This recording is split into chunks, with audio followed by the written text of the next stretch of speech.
শুভেচ্ছা জানিয়ে শুরু করছি আজকে অ্যাক্সিস মেডিকেল স্কুলের একটা বিশেষ সেশন, যে সেশনটার জন্য আমি পার্সোনালি অধীর আগ্রহে অপেক্ষা করছি কয়েকটা দিন ধরে। আমি ডক্টর তাসদিক হাসান, এই মুহূর্তে কাজ করছি লুসাকা জাম্বিয়াতে জনস হপকিন্স ইউনিভার্সিটির প্রজেক্ট ডিরেক্টর হিসেবে। এবং আজকে কেন আমি এই সেশনটাকে বিশেষ বলছি তার কারণ হচ্ছে যে বিশেষ মানুষটি আমাদের সামনে আছেন, যাকে দেখে যার অনুপ্রেরণায় কিন্তু আজকে আমরা পাবলিক হেলথের যে ক্যারিয়ারটা, আমাদের পাবলিক হেলথের যে জার্নিটা আমরা সবাই শুরু করেছি। আমি আমার মনে হয় যে শুধু যদি আমি নামটাই বলি তাহলেই সবাই বুঝে যাবেন আমরা কার কথা বলছি। ডক্টর হালিদা হানম আক্তার, যার নামই তার পরিচয়। আমি ম্যামকে ধন্যবাদ জানাতে চাই অ্যাক্সিস মেডিকেল স্কুলের পক্ষ থেকে আজকে আমন্ত্রণটা গ্রহণ করার জন্য। এবং আমাকে যখন অ্যাক্সিস থেকে বলা হয়েছে যে ভাই আপনাকে সেশনটি মডারেট করতে হবে এবং হালিদা ম্যাম আসবেন, আমি এক সেকেন্ড আসলে সময় নিই যে ওকে, যে কাজই থাকুক সবকিছু বাদ আমাকে ম্যামের সাথে কথা বলতে হবে, কারণ এই সুযোগটা আমি সবসময় পাবো না। সবাইকে একটু করে আমি জানিয়ে দিতে চাই আজকে যে বিশেষ মানুষটিকে আমরা পেয়েছি, ডক্টর হালিদা হানম আক্তার। উনি এই মুহূর্তে international health department Johns Hopkins Bloomberg school of public হেলথে একজন ফ্যাকাল্টি হিসেবে আছেন। ম্যাম সিনিয়র কান্ট্রি রিপ্রেজেন্টেটিভ হিসেবে দায়িত্ব পালন করেছেন পাথফাইন্ডার ইন্টারন্যাশনাল, সবাই নাম শুনেছেন, এবং chief off party of NGO health service delivery project. আমরা সবাই সূর্যের হাসি প্রজেক্ট এটা বললে খুব সহজে এটাকে মনে রাখতে পারি। এনএইচএসডিপি শর্ট ফর্ম এটাকে বলা হয়। আমি জানি আপনারা অনেকেই বিভিন্ন রিসার্চের কাজে বা অনেক সময় এই শব্দটার সাথে পরিচিত হয়েছে। সব থেকে যে জিনিসটা আমাকে সব সময় ম্যাডামকে যখন আমরা চিন্তা করি যে অনুপ্রেরণাটা কাজ করে, ম্যাডাম একজন পায়োনিয়ার। বাংলাদেশের রিপ্রোডাক্টিভ হেলথ এপিডেমিওলজিস্ট যদি বলা হয়, দীর্ঘ ৩৫ বছর ধরে বাংলাদেশের রিপ্রোডাক্টিভ হেলথ প্রোগ্রাম বলি বা রিসার্চ বলি ম্যাডাম কিন্তু দিয়ে চলেছেন বাংলাদেশকে। এবং শুধু বাংলাদেশে নয়, ম্যাডামের কাজের এক্সপেনশন কিন্তু আফ্রিকা, এশিয়া, ইউএসএ থেকে শুরু করে পৃথিবীর অনেক দেশে ছড়িয়ে গেছে। আমি আমার একটা ব্যক্তিগত অভিজ্ঞতা বলতে চাই। বার্লিনে আমার একটা কনফারেন্সে যাওয়ার সৌভাগ্য হয়েছে। আমি ৩ বার গিয়েছি ওয়ার্ল্ড হেলথ সামিটে। ওখানে যখন আমি পরিচয় দিয়েছি যে আমি বাংলাদেশ থেকে এসেছি, আমার সাথে যিনি ছিলেন একজন খুব বিখ্যাত একজন মানুষের সাথে আমি কথা বলছিলাম। আমি জানি ম্যাম হয়তো চিনবেন, doctor Joy Lawn, London school of হাইজিনের রিপ্রোডাক্টিভ হেলথের সায়েন্টিস্ট। সাথে সাথে উনি বলছেন যে do you know professor Halida Hanum? Of course, উনাকে না জানলে আসলে পাবলিক হেলথে আমরা যে কাজ করবো অনুপ্রেরণা কোথা থেকে আসবে। ম্যাডাম ওয়ার্ল্ড ব্যাংকে কাজ করেছেন, ইউএসএইড এ কাজ করেছেন, আইপিপিএফ এ কাজ করেছেন, ওয়ার্ল্ড হেলথ অর্গানাইজেশনে কাজ করেছেন এবং অসংখ্য অর্গানাইজেশনের বোর্ড অফ ডিরেক্টরস হিসেবে ছিলেন। আমি ম্যাডামের কাছ থেকেই ম্যাডামের জার্নিটি শুনতে চাই, কিন্তু তার আগে একটু করে বলতে চাই একটা অসাধারণ অর্জন, কিন্তু অসংখ্য অর্জনের মধ্যে আমি বলবো যে অর্জনটা আমরা সবাই দেখেছি। Individual category laureate of United States population award 2006-তে ম্যাডাম পেয়েছেন, আমরা নিউজ পেপারে দেখেছি। এবং আমি সত্যিকার অর্থে আজকে একদম আমি বলবো অসম্ভব রকমের উৎসাহিত এবং অনুপ্রাণিত যে ম্যাডাম আমাদের সাথে আছেন। ম্যাম, আমি শুরু করতে চাই আপনার কাছ থেকে শুনতে চাই যে এক্সট্রাঅর্ডিনারি জার্নিটা পাবলিক হেলথে। এমবিবিএস আপনি ঢাকা মেডিকেল কলেজ থেকে করেছেন, এরপরে মাস্টার্স করেছেন পাবলিক হেলথে, ডক্টরেট করেছেন, এই জার্নিটা কেমন ছিল? অনেক ধন্যবাদ ডক্টর তাসদিক। দীপু, আমি দীপু বলেই ডাকবো। অনেক পুরানো মানুষ এত সুন্দর করে আমার ইন্ট্রোডাকশন দিয়েছে, আমি বোধহয় নিজেও এত সুন্দর করে দিতে পারতাম না। খুবই সুন্দর হয়েছে। আমার খুব সৌভাগ্যের দিন হয় যেদিন আমাকে কেউ আমার নিজের জীবন সম্বন্ধে বলতে বলে। তার একটা বড় কারণ যে আমাদের জীবনগুলো একটা সংগ্রাম, কোনো সন্দেহ নাই, কিন্তু অ্যাচিভমেন্টও অনেক আছে। এবং আমি বলতে পছন্দ করি এই জন্য যে আমাদের ছোট ভাই বোনরা যারা আছে, আমি তাদেরকে উৎসাহ দিয়ে থাকি। আমি তাদের সামনে আমি বলতে চাই যে আমি একটা বাংলাদেশের মেয়ে হয়ে যদি আজকে এখানে পরিচিত হতে পারি, তুমি যেভাবে বলেছ, তাহলে তোমরা সবাই পারবে, প্রত্যেকটা মানুষ পারবে। এটা হচ্ছে আমার মূল কথা এবং আমার বলার যেটা উদ্দেশ্য। এবং আজকে আমি অ্যাক্সিসকে ধন্যবাদ জানাতে চাই যে ওরা আমাকে কিছু বলতে বলছে পাবলিক হেলথ সম্বন্ধে বিশেষ করে। আর তুমিও এখানে আছো, তুমি এত সুন্দর করে আমাকে বলেছো, আমার বিরাট সৌভাগ্য, ইটস মাই গ্রেট প্রিভিলেজ। তো আমি শুরু করি আমার প্রথম থেকেই। আমি আসলে আমার মা ডক্টর হুমায়রা ডক্টর ছিলেন, এমবিবিএস উনি পরে করেছেন, এলএমএফ ছিলেন। তো ওনার সঙ্গে সঙ্গে আমরা যেখানে যেখানে বদলি হয়েছে, যেমন দিনাজপুরে পড়েছি, তারপরে রাজশাহীতে বদলি ছিলেন, রাজশাহী স্কুলে রাজা পিয়ান গার্লস স্কুলে পড়েছি, তারপরে রংপুরে ট্রান্সফার হলেন, রংপুরে কারমাইকেল কলেজে আমি ইন্টারমিডিয়েট করলাম। তারপরে সেই শুধু রংপুর থেকে আমি তখন ঢাকা মেডিকেল কলেজে ভর্তি হলাম। মা রাজশাহীতে ভর্তি করে দিয়েছিলেন নানা বাড়ি। আমি বললাম না, আমি ঢাকাতে পড়বো। লুকিয়ে লুকিয়ে আমি অ্যাপ্লিকেশন করে তারপরে যখন ইন্টারভিউ কার্ড এসছে তখন চলে এসেছি। তো তখন কিন্তু রংপুর থেকে ঢাকা আসতে 18 ঘন্টা সময়। তো ওইভাবে করে আমি ঢাকা মেডিকেল কলেজে পাশ করলাম। আমার আমার করার পরে তখন তার কিছুদিন আগে আমার বিয়ে হয়ে গেল। তো ঢাকাতেই আছি আমি। তারপরে তখন পাশ হয়ে গেল আমাদের। পাশ করার পরে এখন বিভিন্ন জন বিভিন্ন জায়গায় যাবে। আমি গাইনিতে ইন্টার্নশিপ করলাম। করার পরে এখন কি করব? তখন আমি তখন ফ্যামিলি প্ল্যানিং প্রোগ্রাম কেবল উজ্জীবিত হচ্ছে এবং তারা বিরাট বড় একটা অ্যাডভার্টাইজ দিল যে আমরা মোবাইল টিমে ডাক্তার চাই, আমাদের রিকোয়ারমেন্ট হলো এমবিবিএস ডাক্তার। আমরা আমাদের 120 জন মধ্যে 30 জনই মহিলা ছিলাম, মহিলার student, highest number in medical college এই পর্যন্ত ওই বছরে। আমি 62-তে ঢাকা মেডিকেল কলেজ আমরা ঢুকেছি, সুতরাং আমি একটু আন্দাজ দিয়ে দিতে চাই কোন সময়কালটা। তো অনেকেই সবাই মিলে এই অ্যাপ্লাই করবি নাকি করে সবাই খুব মজা করে অ্যাপ্লাই করলো, করে টোরে শেষে দেখা গেল যে আমি একমাত্র ব্যক্তি যে ওই মেডিকেল অফিসার মোবাইল টিমে আমি জয়েন করলাম। তো আমি আমার সবসময়তেই একটু অন্য ধরনের চিন্তা ছিল। আমার মা যেহেতু গাইনি অবস্টেট্রিশিয়ান ছিলেন, আমি মাকে দেখেছি ডেলিভারি করাতে। আমি সিনেমা হলে গেলাম, ডাক দিয়ে নিয়ে চলে গেল, সিজার কেস আসছে, ম্যাডাম হ্যান্ড প্রোলাপস আসছে, বাড়ির কাছেই আমরা থেকেছি। আমি বললাম এইটা ভালো জীবন, মা ডাক্তার, কিন্তু এই জীবনটাই কি আমার? ওই বাচ্চাকে ডিসাইড করবে আমি কি করবো? মানে ওই সময়কার আমার মনের ভাবটা। এনিওয়ে, তো মা ডাক্তার থাকার জন্য তখন আমি ভাবলাম যে আচ্ছা দেখি না, এটা একটু অন্যরকম, আমার একটু চিন্তাধারাটা সবসময় অন্যরকম ছিল। আচ্ছা ফ্যামিলি প্ল্যানিং এ ঢুকি। ফ্যামিলি প্ল্যানিং এ তখন কিন্তু বেশি ব্যবস্থা ছিল না, একটা দুটা মাত্র পদ্ধতি ছিল। ঢুকে গেলাম। তো ঢুকে গিয়ে তখন খুব মজার জিনিস হলো, তখন একমাত্র আইইউডি হলো মেথড। এবং আমার তখন ফ্যামিলি প্ল্যানিং বোর্ড ছিল। বোর্ড আমাকে বলতো যে আপনি বিভিন্ন ডিস্ট্রিক্টে আমাদের কমপ্লিকেটেড কেসগুলো আছে, আপনি চলে যাবেন, সকালবেলা গাড়ি দিব, আর আপনি ওই কমপ্লিকেটেড কেসগুলো, মিসিং থ্রেড, আইইউডি ভিতরে ঢুকে গেছে, বের করতে পারছে না, ওগুলো তখন আমার করার কাজের মধ্যে চলে আসলো। আচ্ছা, এর মধ্যে খুব মজার জিনিস হলো, এর মধ্যে হলো যে আমাকে বোর্ডটা তো মন্ত্রণালয়, স্বাস্থ্য মন্ত্রণালয়ের আন্ডারে ছিল। স্বাস্থ্য মন্ত্রণালয় বললো যে আমরা একটা টিমকে আমেরিকা পাঠাবো ট্রেনিং এর জন্য। তো আমি, ডক্টর ফজিলা আপা রাজশাহীর, আর লতিফা আপা তখন সিলেটে ছিলেন, আমাদের মোবাইল আগে আই স্পেশালিস্টের ওয়াইফ। আমরা 3জনকে সিলেক্ট করলো। আরেকজন পুরুষকে সিলেক্ট করলেন, তো উনি বললেন না আমি এমপিএস করবো, আমি এই শর্ট কোর্সে যাবো না। তো আমরা 3জন তখন 70 শেষে অক্টোবরে তখন আমাদেরকে আমেরিকা পাঠালো। এবং ওটা জনস হপকিন্স, হ্যাঁ জনস হপকিন্স, এবং আরো কিছু অন্যান্য কিছু একটা আরো প্রোগ্রামে আমরা যাব, আমরা কিছু সাইট ভিজিট করব, আমরা কিছু অ্যাক্টিভিটিস দেখবো ওদের ওখানের, more on the public health side. তো ওইভাবে করে আমরা গেলাম। আমরা যাওয়ার পরে যেটা হলো যে তখন কিছু কোর্স নিলাম আমরা হপকিন্সে, এবং যেমন রিপ্রোডাক্টিভ বায়োলজি, তারপরে পপুলেশন ডাইনামিক্স, এই ধরনের কিছু অডিট, কিছু ক্রেডিট। এর মধ্যে কি হলো, দেশে কিন্তু যুদ্ধ লাগলো মার্চ মাসে, মহা অবস্থা। তারপরে আমাদের ইউএসএআইডি বললো যে তোমাদের তো 6 মাসের জন্য এনেছিলাম, দেখি আরো কিছুদিন থাকো, এই যুদ্ধের মধ্যে তো আমরা ফেরত পাঠাতে পারি না। তো ফাইনালি কিন্তু আমাদের 1 বছরই থাকা হলো। 1 বছর পরে বললো যে তোমরা দেশে ফিরে যাও, আর আমরা রাখতে পারছি না। তো আমরা তখন 3 জনে দেশে ফিরে আসলাম। তখনও কিন্তু অক্টোবরে ফিরে আসলাম, স্বাধীনতা তখনও হয়নি।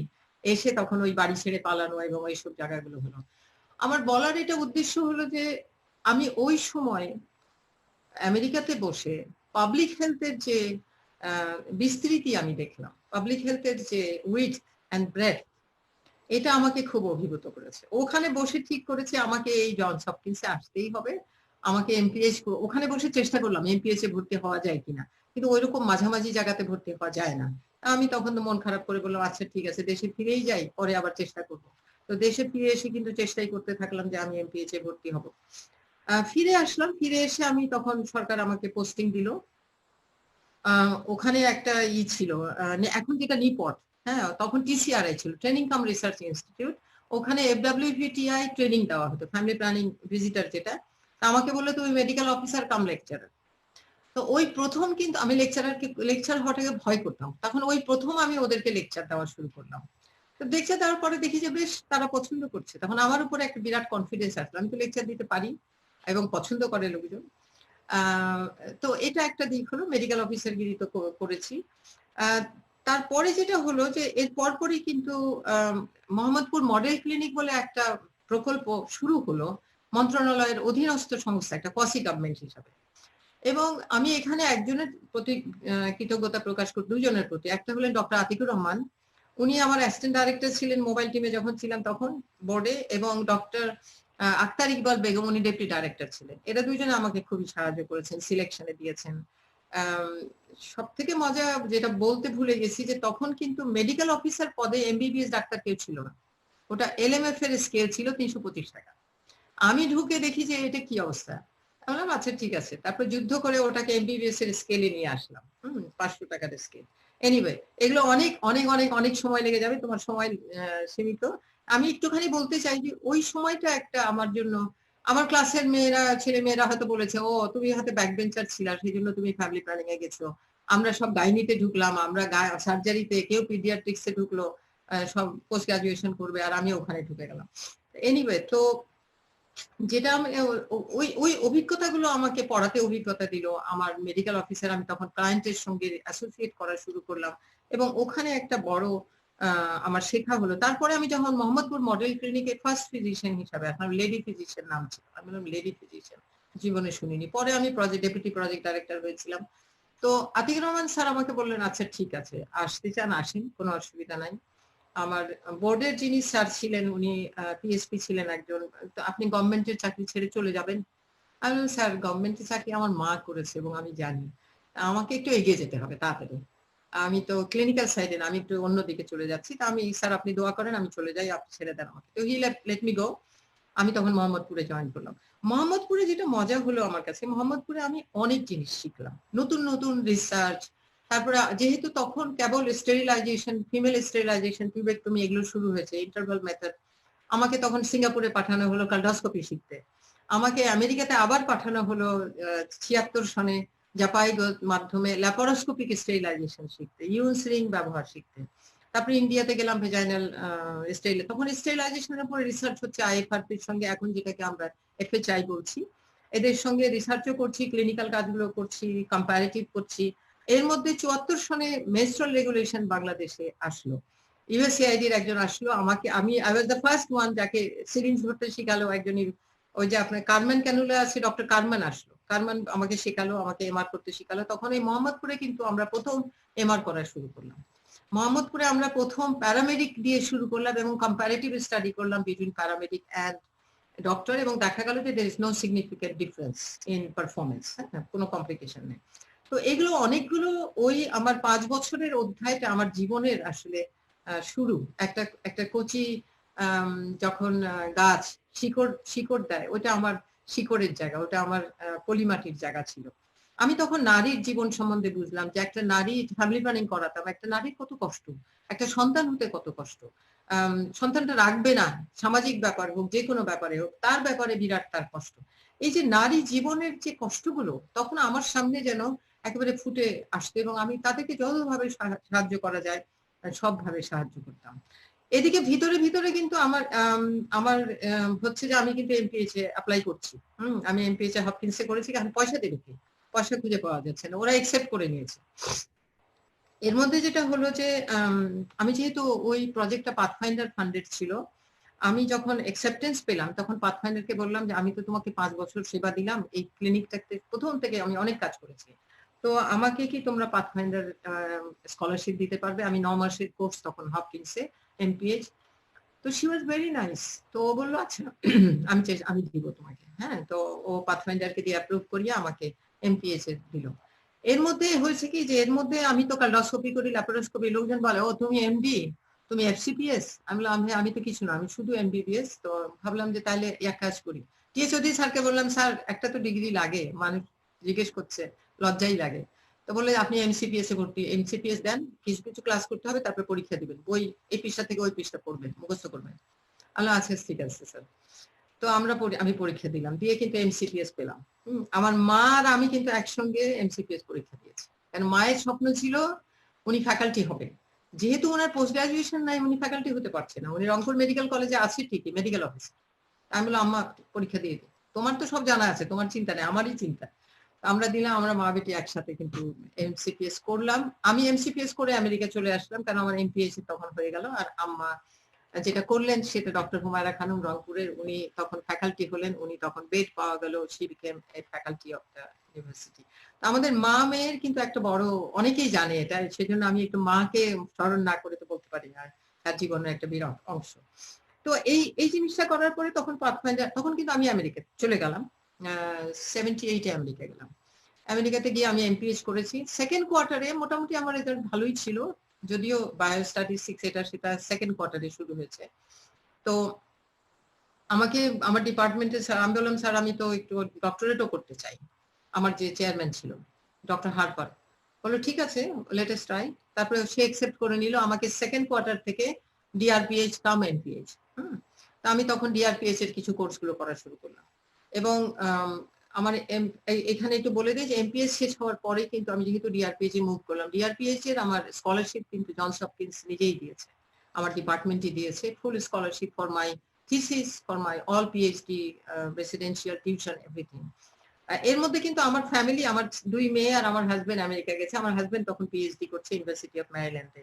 আমার এমপিএইচ এর শেষের কোয়ার্টারে ওর আগে এসছে, তারপরে আমরা পুরো ফ্যামিলি একসঙ্গে হলাম।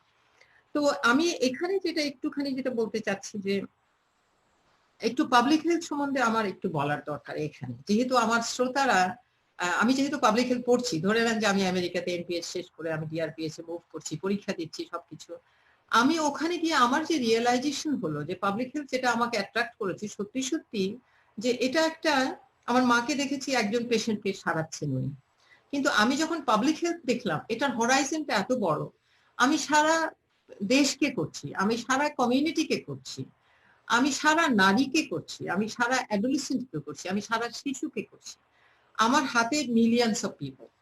আমি যখন প্রিভেন্টিভ কাজগুলো করছি, আমি যখন তাকে প্রোটেক্ট করছি তার সমস্যার থেকে, এটাই কিন্তু পাবলিক হেলথ। সমস্যাটাকে আগে নিরূপণ করে সমস্যাটাকে কি ইন্টারভেনশন দিয়ে কমানো যায়, সব মানুষের কাছে সেটাকে পৌঁছানো যায়, তার বিহেভিয়ার চেঞ্জ করা যায়, এগুলো করলে পরে তখন একটা দেশ সুস্থ হবে, একটা পরিবার সুস্থ হবে, একটা কমিউনিটি সুস্থ হবে। এই কিন্তু পাবলিক হেলথ।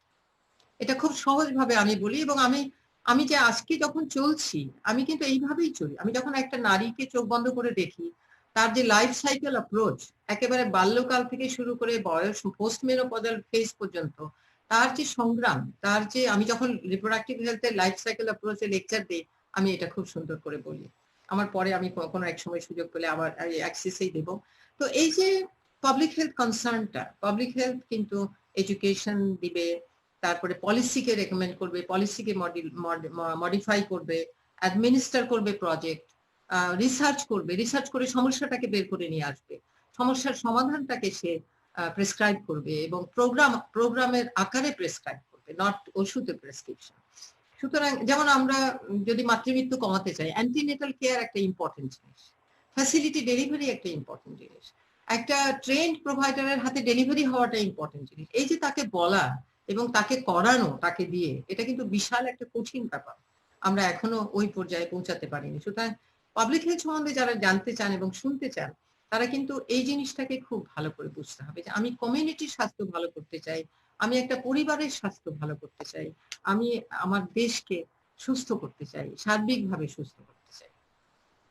তো আমি এরপরে আবার নিয়ে আসি যে আমি ডিআরপিএইচ প্রায় শেষ করে ফেললাম, বাংলাদেশে এসে আমি মোহাম্মদপুর ফার্টিলিটিরই ডাটা নিয়ে কাজ করলাম, কারণ আমি তাড়াতাড়ি করতে চেয়েছি, বেশি দেরি করতে চাইনি।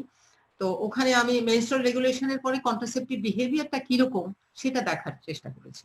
মেইন উদ্দেশ্য হলো আপনার মেথোডোলজি শেখা, ফান্ডিং যেটা আসবে সেটা আসে, কিন্তু লাইফ টেবল অ্যাপ্রোচ, তারপরে কত রকমের ইফেক্টিভনেস হতে পারে, how do you measure effectiveness, family planning, administration, এইসব জিনিসগুলো খুব ভালো করে শেখা হলো। তা তো এর মধ্যে যেহেতু আমার হাজবেন্ডের আরেকটু সময় লাগবে, আমি আমার এক বান্ধবীকে বললাম যে বাংলাদেশে ছিল, পেগি কার্লিন, পেগিকে বললাম পেগি আমার তো শেষ হয়ে যাচ্ছে, তো আমাকে থাকতে হবে আরো 2 বছর, তো কি করবো বলো। পেগি করলো কি, ব্যাগের থেকে একটা ব্রোশিওর বের করে দিল, ব্রোশিওর বের করে বললো যে এখানে রজার রোশে আছে, ডক্টর রজার রোশে, সিডিসি আটলান্টাতে, আমার নাম করে তুমি ওকে ফোন করবে, বলবে যে এই প্রোগ্রামটার জন্য আমি তোমাকে রেকমেন্ড করছি। আমি ফোন করলাম, ফোন করে বললো যে আমার সঙ্গে তুমি ওয়ার্ল্ড ব্যাংকে দেখা করতে পারবে, আমি বললাম যে হ্যাঁ পারবো। আমি বাল্টিমোর থেকে তখন ওয়ার্ল্ড ব্যাংকে গেলাম শাড়ি বাড়ি পরে, তখন বৃষ্টির দিন, লম্বা একটা রেইনকোট পরে গেলাম, দেখা করলাম। তো বললো ঠিক আছে, তোমার থিসিস শেষ করতে কতদিন লাগবে, তা আমি বললাম আমার 6 মাস লাগবে, আরো ডাটা সবকিছু করতে, আমি কেবল এসেছি। তো বললো ঠিক আছে, তোমার ডাটা অ্যানালিসিস শেষ হলে আমাকে একটা ফোন করবে।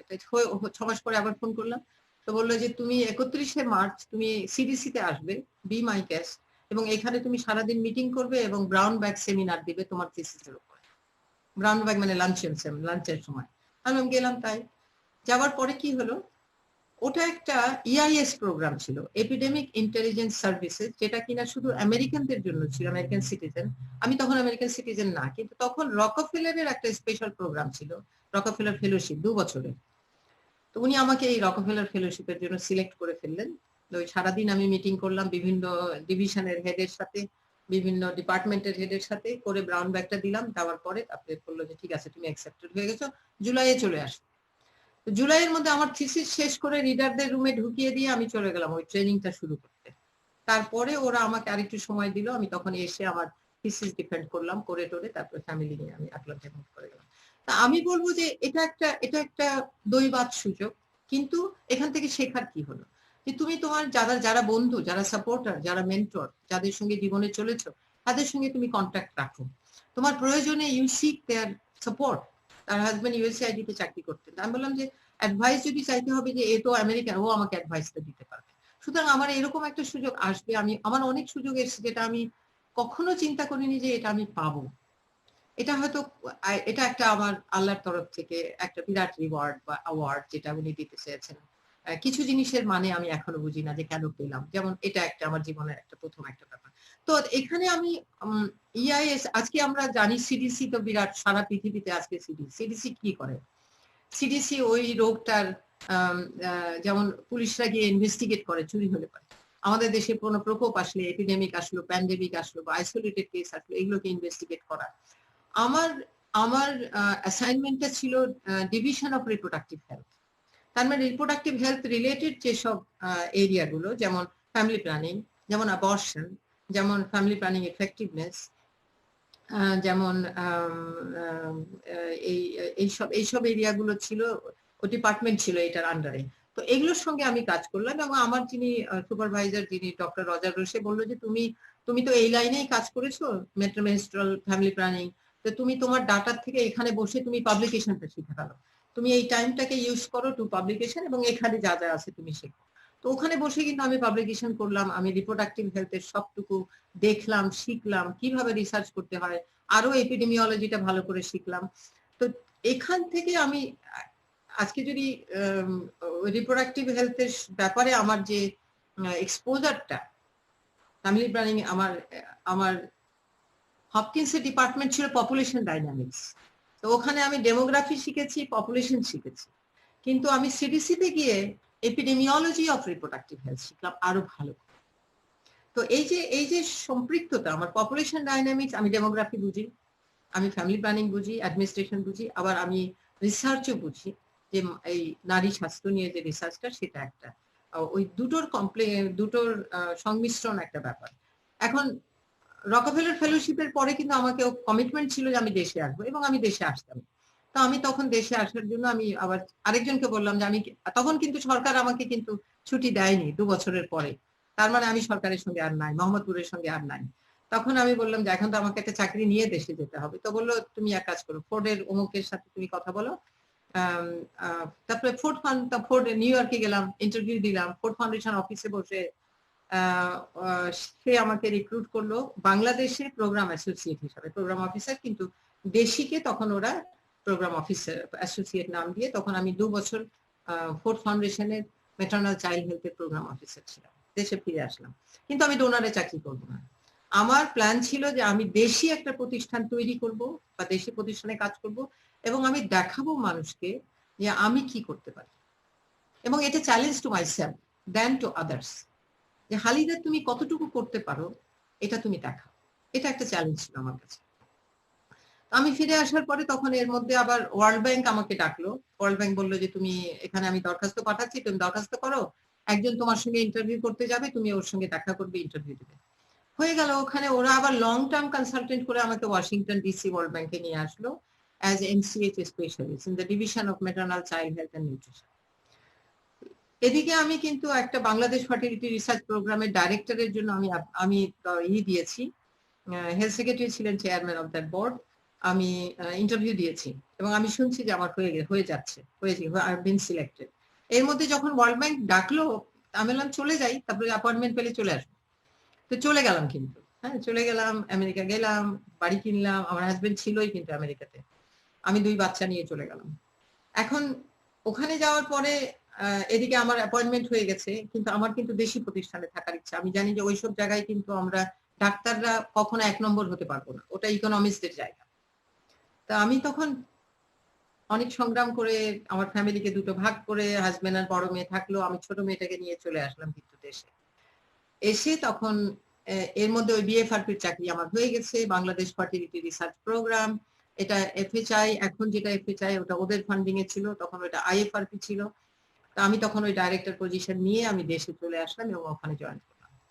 এখন ওখানে জয়েন করার পরে কিন্তু তোমার যদি প্রশ্ন থাকে করতে পারো, আমি তারপরে এগিয়ে যাব। হ্যাঁ আমি এইখানে অনেক মানে মুগ্ধ হয়ে শুনছিলাম, মানে একজন ডক্টর হালিদা হানমের বেড়ে ওঠার গল্প, এবং আমার মনে হয় যারা আছেন আমাদের সাথে তারাও খুব আগ্রহ নিয়ে শুনছেন।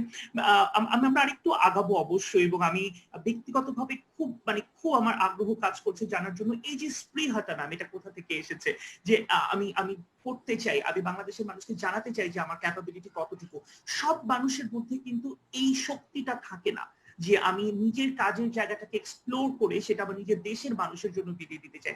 এই প্রশ্নে আসবো, কিন্তু আমাদের একজন দর্শক প্রশ্ন করেছে, যারা শুনছেন এখন, খুব ইন্টারেস্টিং একটা প্রশ্ন। তিনি বলেছেন যে আপনাকে অনেক বছর ধরে ফলো করছেন। ডক্টর রিদিয়া জানতে চেয়েছেন যে অনুপ্রেরণার একটা নাম তার কাছে আপনি, এবং পাশাপাশি বলেছে যে আপনার নামের অর্থটা যদি বলতেন। খুব ইন্টারেস্টিং, আমি এই জন্য বললাম কারণ আজকে সুযোগ পেয়েছে ব্যক্তি হালিদা ম্যামকে আচ্ছা নামের অর্থটা জানতে। আচ্ছা, আমার নামের অর্থ এটা আরবিতে হলো খালেদা, খালেদা খানম। আর আমার বাবার নাম হাবিবউদ্দিন ছিল, মায়ের নাম হুমায়রা।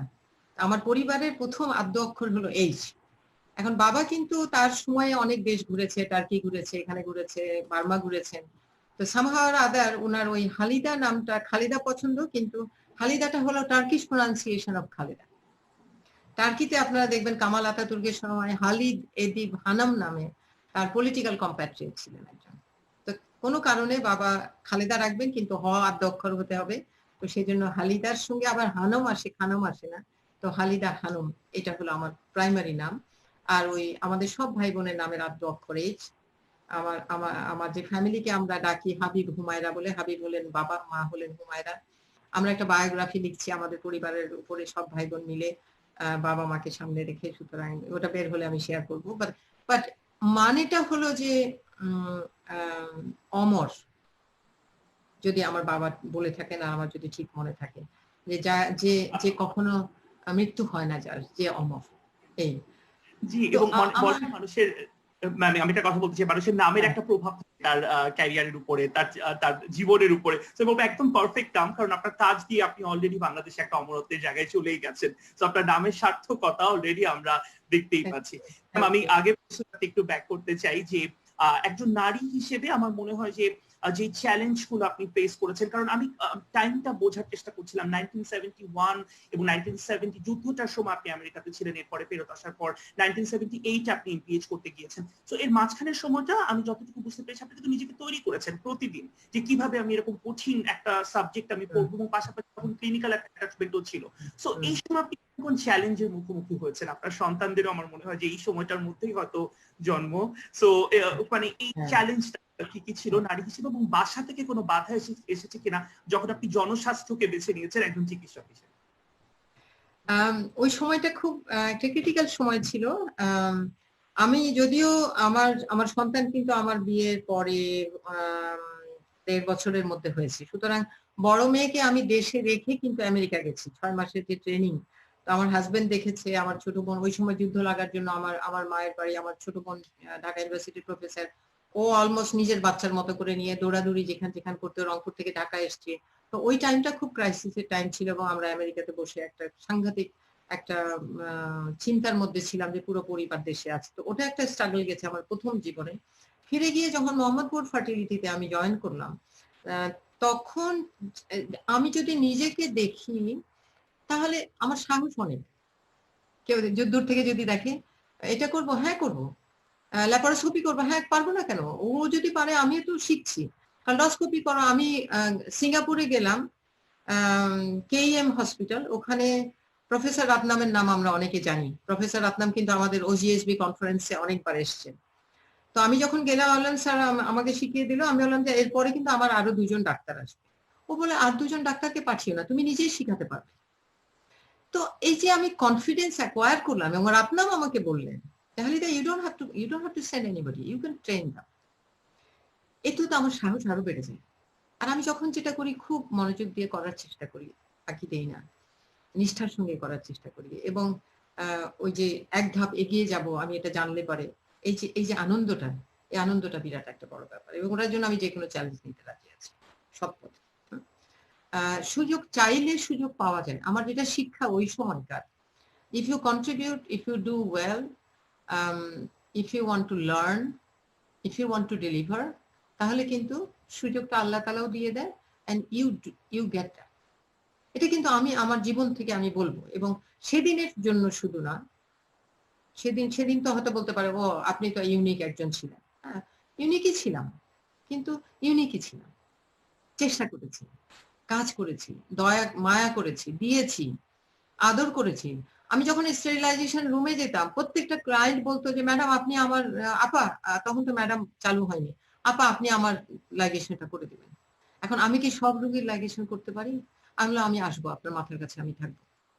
বাইরে যাচ্ছি, হাজবেন্ড বলছে আপা আপনি নিজের হাতে আমার ওয়াইফের কাজটা করে দেবেন, এমআর করা, স্টেরিলাইজ। এই যে মানুষের কনফিডেন্স, এটা আসে কোথা থেকে? এটা হৃদয় থেকে আসে, এটা দরদ থেকে আসে। আপনি বারান্দায় সব ভিড় হয়ে আছে, আমি বারান্দায় একটা হাঁটতে গেলাম, একটা বাচ্চা পেশাব করছে, একটা বাচ্চা কলার চোকা ফেলছে, একটা বাচ্চা কাঁদছে, আমি যদি গিয়ে বাচ্চাটাকে একটু আদর করি, বাবাটা কি মনে করে? বাবাটা খুশি হয়ে যাবে, অপেক্ষা করছে। এই আমার দেয়াটা তো আমার পয়সা খরচ হচ্ছে না, কিন্তু আমি যে মায়াটা দিলাম এটার কিন্তু বিরাট একটা মূল্য আছে, আপনার কাছে আছে, যাকে দিচ্ছেন তার কাছে আছে এবং আপনি যা দেবেন তা অনেক গুণ ফেরত আসবে আপনার কাছে। আপনি যে সম্মানটা পাচ্ছেন ওটা দাঁড়িপাল্লা দিয়ে মাপতে পারবেন না, আপনি যে ভালোবাসাটা পাচ্ছেন ওটা দাঁড়িপাল্লা দিয়ে মাপতে পারবেন না। এই যে দেয়াটা, আমি এটা কোথা থেকে শিখেছি? বোধহয় মায়ের কাছ থেকেই শিখেছি। মাকে দেখতাম ভীষণ মায়া করতো, সবাই ভালোবাসত।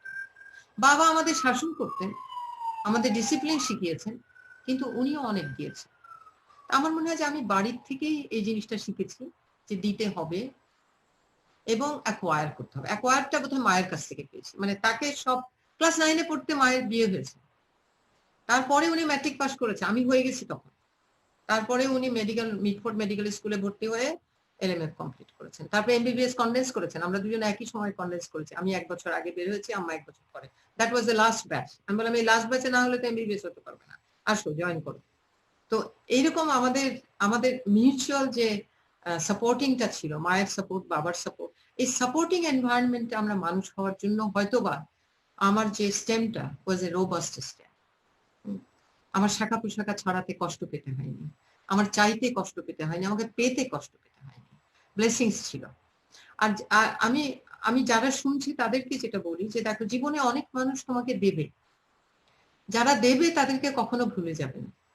যারা তোমার মেন্টর, যারা তোমাকে দোয়া দিয়েছে, যারা তোমাকে ইন্সপায়ার করেছে। আমি যখন এমপিএস করতে চাই, টিএ চৌধুরী স্যারের কাছে বিদায় নিতে গেলাম যে স্যার আমি চললাম, কেন তার আগে এমসিপিএস পাস করেছি, স্যার পাস করিয়ে দিয়েছেন। আমি বললাম স্যার এখন তো আমি এমপিএস করতে যাচ্ছি, আপনি দোয়া করবেন। তো স্যার বললেন খালি এমপিএস করে আসবেন না, আপনি ডক্টরেট করে তারপরে ফিরবেন। কয়জন বলে? এই একটা মাত্র ব্যক্তি যে আমাকে বললে যে আপনি ডক্টরেট করে ফিরবেন। আমি আজও পর্যন্ত মনে রাখি, স্যারের সঙ্গে যখন দেখা হয় স্যারকে সালাম করি। তো এদেরকে মনে রাখতে হবে। আমরা হয়তো করে উঠতে পারি না, কিন্তু মনে করি, দোয়া করি যে আল্লাহ ওনার সুস্থ রাখো। হ্যাঁ, এই জিনিসটা কিন্তু আমাদের এই যে গ্রেটফুলনেসটা যেমন বাবা মার প্রতি থাকবে, তেমনি লাইফে যারা মেন্টর, যারা উৎসাহ দিয়েছেন, যারা কোনো না কোনো ফর্মে সাপোর্ট। এই যে রজার রুশে, ও তো আমাকে সিলেক্ট না করলেও পারতো, ও একটা শাড়ি পরা মেয়ে, হি ডিড ইট। আমি তার প্রতি গ্রেটফুল। আজও খবর নেই, Roger how are you doing, কেমন আছো, তোমার বাচ্চারা কেমন করছে, কি করছে, এই যে মনে করা আমার জন্য। বাংলাদেশে গেলাম, একটা ছোট গিফট নিয়ে আসলাম, তার ওয়াইফ দেখা হলো ঢাকা, এখানে ওয়াশিংটনে, ওয়াইফের জন্য একটা কিছু দিলাম, সুজান তোমার কথা মনে করে আমি। এই যে মায়াটা, অন্তরের যে ব্যাপারটা, এটা কিন্তু আমরা অনেক সময় ভুলে যাই। আমার মনে হয় না এটা আমাদের ভোলা উচিত, এটা মনে রাখা উচিত। এটা হলো আমার ব্যক্তিগত একটা ব্যাপার এবং আমি এটাকে খুব প্র্যাকটিস করি। আমি অসাধারণ। আরেকটু জিনিস, হ্যাঁ, জি। জি ম্যাম, আমি মানে যেটা বলছিলাম মানে মুগ্ধ হয়ে শুনছিলাম যে প্রত্যেকটা ওয়ার্ড থেকে মনে হচ্ছে শেখার কিছু আছে। মানে কাজটা যে মায়া দিয়ে করতে হবে, মেন্টর মেন্টির যে সম্পর্কের জায়গাটা। ম্যাম এখানে ২ টা প্রশ্ন আমার আছে। একটা হচ্ছে যে আমরা আপনার মেন্টরদের সম্পর্কে জেনেছি। যাদেরকে আপনি মেন্টরশিপ করেছেন এই দীর্ঘ ৩৫ বছরের জার্নিতে আমি জানি অসংখ্য মেন্টি আপনার আছে, যারা আপনাকে আমি জানি রেগুলার যোগাযোগ করে বা তারা বিভিন্ন বিশ্বে খুব ভালো, ভালো জায়গায় কাজ করছে। এই মেন্টরশিপ জার্নিটাকে ম্যাম আপনি কিভাবে ইভালুয়েট আমি করেন? এটা আর এটা এটা হ্যাঁ, এটা ওইখান থেকে শুরু হবে যে আমি ওই যে দেশি প্রতিষ্ঠান করব, তার ২ টা উদ্দেশ্য ছিল। একটা উদ্দেশ্য হলো যে আমি দেশের লোককে পাবলিক হেলথে উৎসাহিত করতে চাই। আমার যারা ছোট ভাই বোন আছে, যারা মেডিকেল কলেজ থেকে বের হচ্ছে, আমি আমার পথে তাদেরকে টানতে চাই। আমার যে রিলে রেস, ওই রিলে রেসের মধ্যে তাদেরকে নিয়ে আসতে চাই। এটা হলো ১ নম্বর। তো এখন এইটা করতে হলে তো আমার একটা পাত্র দরকার, একটা প্ল্যাটফর্ম দরকার। তখন আমি এই বিএফআরপিটাকে একটা প্ল্যাটফর্ম নিলাম, আর তারপরে আমার বোর্ডকে বললাম যে স্যার এই বিএফআরপি তো শেষ হয়ে যাবে, কালকে পয়সা শেষ হয়ে গেলে আমার তো বন্ধ হয়ে যাবে। তো আমি এটাকে একটা ইনস্টিটিউট করতে চাই। তো এটা বাংলাদেশ, এটাকে বারপাট নামে পরিচিত, সবাই জানে। আমি এটাকে ১৭ বছর চালিয়েছি। তো Bangladesh institute of research on reproductive health and technology, এর মধ্যে এসেনশিয়াল আছে। আমি যখন বললাম তখন স্যার যিনি সেক্রেটারি ছিলেন বললেন যে এটা তো খুব ভালো কথা, ঠিক আছে আপনি একটা প্রপোজাল দাঁড় করান। আমি তখন আমার বোর্ডকে সঙ্গে নিয়ে আমি একটা প্রপোজাল দাঁড় করালাম যে আমি এটাকে একটা ইনস্টিটিউট করতে চাই, ফান্ডিং আমি জোগাড় করব। সরকার দিলে ভালো, সরকার যদি নাও দেয় ফান্ডিংটা আমার রেসপন্সিবিলিটি, আমি করব। তখন আমি এটার পুরো একটা ড্রাফট করলাম, একটা পুরো প্রপোজাল ড্রাফট করলাম, করে তখন বিভিন্ন সমস্যার মধ্যে হয়ে গেল। ওটা পরে বলবো, যে ওটা এখন বলতে চাই না। যে হয়ে গেল যে আচ্ছা হালিদা, আমি ৩টা অপশন দিয়েছিলাম যে আমাকে ওই ইনস্টিটিউটের মধ্যে ঢুকাও, আর অথবা এখানে ঢুকাও, যেমন নিপটে ঢুকাও, অথবা বিএমআরসি তে ঢুকাও। একটা একটা ডিপার্টমেন্ট নিয়ে আমি থাকতে চাই, এটার সাস্টেনেবিলিটি আমি চাই, অথবা আমাকে একটা সেপারেট ইনস্টিটিউট হতে দাও। তো শেষ পর্যন্ত ডিসিশন হলো যে you will create a separate institute. ওইটাই বারপাট নামে মন্ত্রণালয়ের রেজলিউশনের মাধ্যমে এবং রাষ্ট্রপতির নির্দেশক্রমে সিগনেচারে কিন্তু এটা তৈরি হলো অ্যাজ এ কোয়াসি গভর্নমেন্ট, মন্ত্রণালয়ের অধীনস্থ সংস্থা হিসাবে হলো। এবং এটার ১৭ মেম্বার বোর্ড ছিলেন, তার চেয়ার ছিলেন হেলথ সেক্রেটারি। আমি যখনই ৩ মাস পর পর মিটিং করেছি, আমি কিন্তু সরকারি চাকরি করিনি, কিন্তু হেলথ সেক্রেটারির পাশে বসে উনার মেম্বার সেক্রেটারি হয়ে আমি ১৬ বছর মিটিং করেছি। ১৬ বছরকে আপনি ৪ দিয়ে গুণ করেন, তাহলে কতগুলো মিটিং করেছি, এবং সেক্রেটারি সাহেবের পাশে বসে। আমি মনে করি যে এটা একটা বিরাট পাওয়া আমার। ওই ইনস্টিটিউশনটা, ওই অনেকে বলেছে এত বড় মেম্বার দিয়ে আপনি ইনস্টিটিউট কেন করেছেন। আমি বললাম দেখেন, হেলথ সেক্রেটারির অ্যাপয়েন্টমেন্ট নিতে আমাদের দেশে তখন ২ সপ্তাহ থেকে ৩ সপ্তাহ লাগে। সেই জায়গায় আমি প্রতি ৩ মাস যদি সেক্রেটারি সাহেবের পাশে বসে মিটিং করতে পারি, আমি যা শিখেছি যদি স্যারকে এবং যারা আমার মেম্বার আছেন আমি তাদের কাছে পৌঁছে দিতে পারি, আমি অ্যাডভোকেসি করার এত ভালো সুযোগ আমি কোথাও পাবো না। আমি তথ্যগুলো নিয়ে যখন আমি রিসার্চ করে আমি ওনাদেরকে বলবো যে আমি এইটা পেয়েছি, এই কারণে মা মরে যাচ্ছে, এই মরবিডিটিতে মায়ের এত কষ্ট হচ্ছে, এই অ্যাডোলেসেন্টের এই সমস্যা, এই ফ্যামিলি প্ল্যানিং মোস্ট ইফেক্টিভ আমি করে দিচ্ছি আমি আপনাকে, এই অ্যাডভোকেসিটা করার আমার প্ল্যাটফর্ম দরকার ছিল।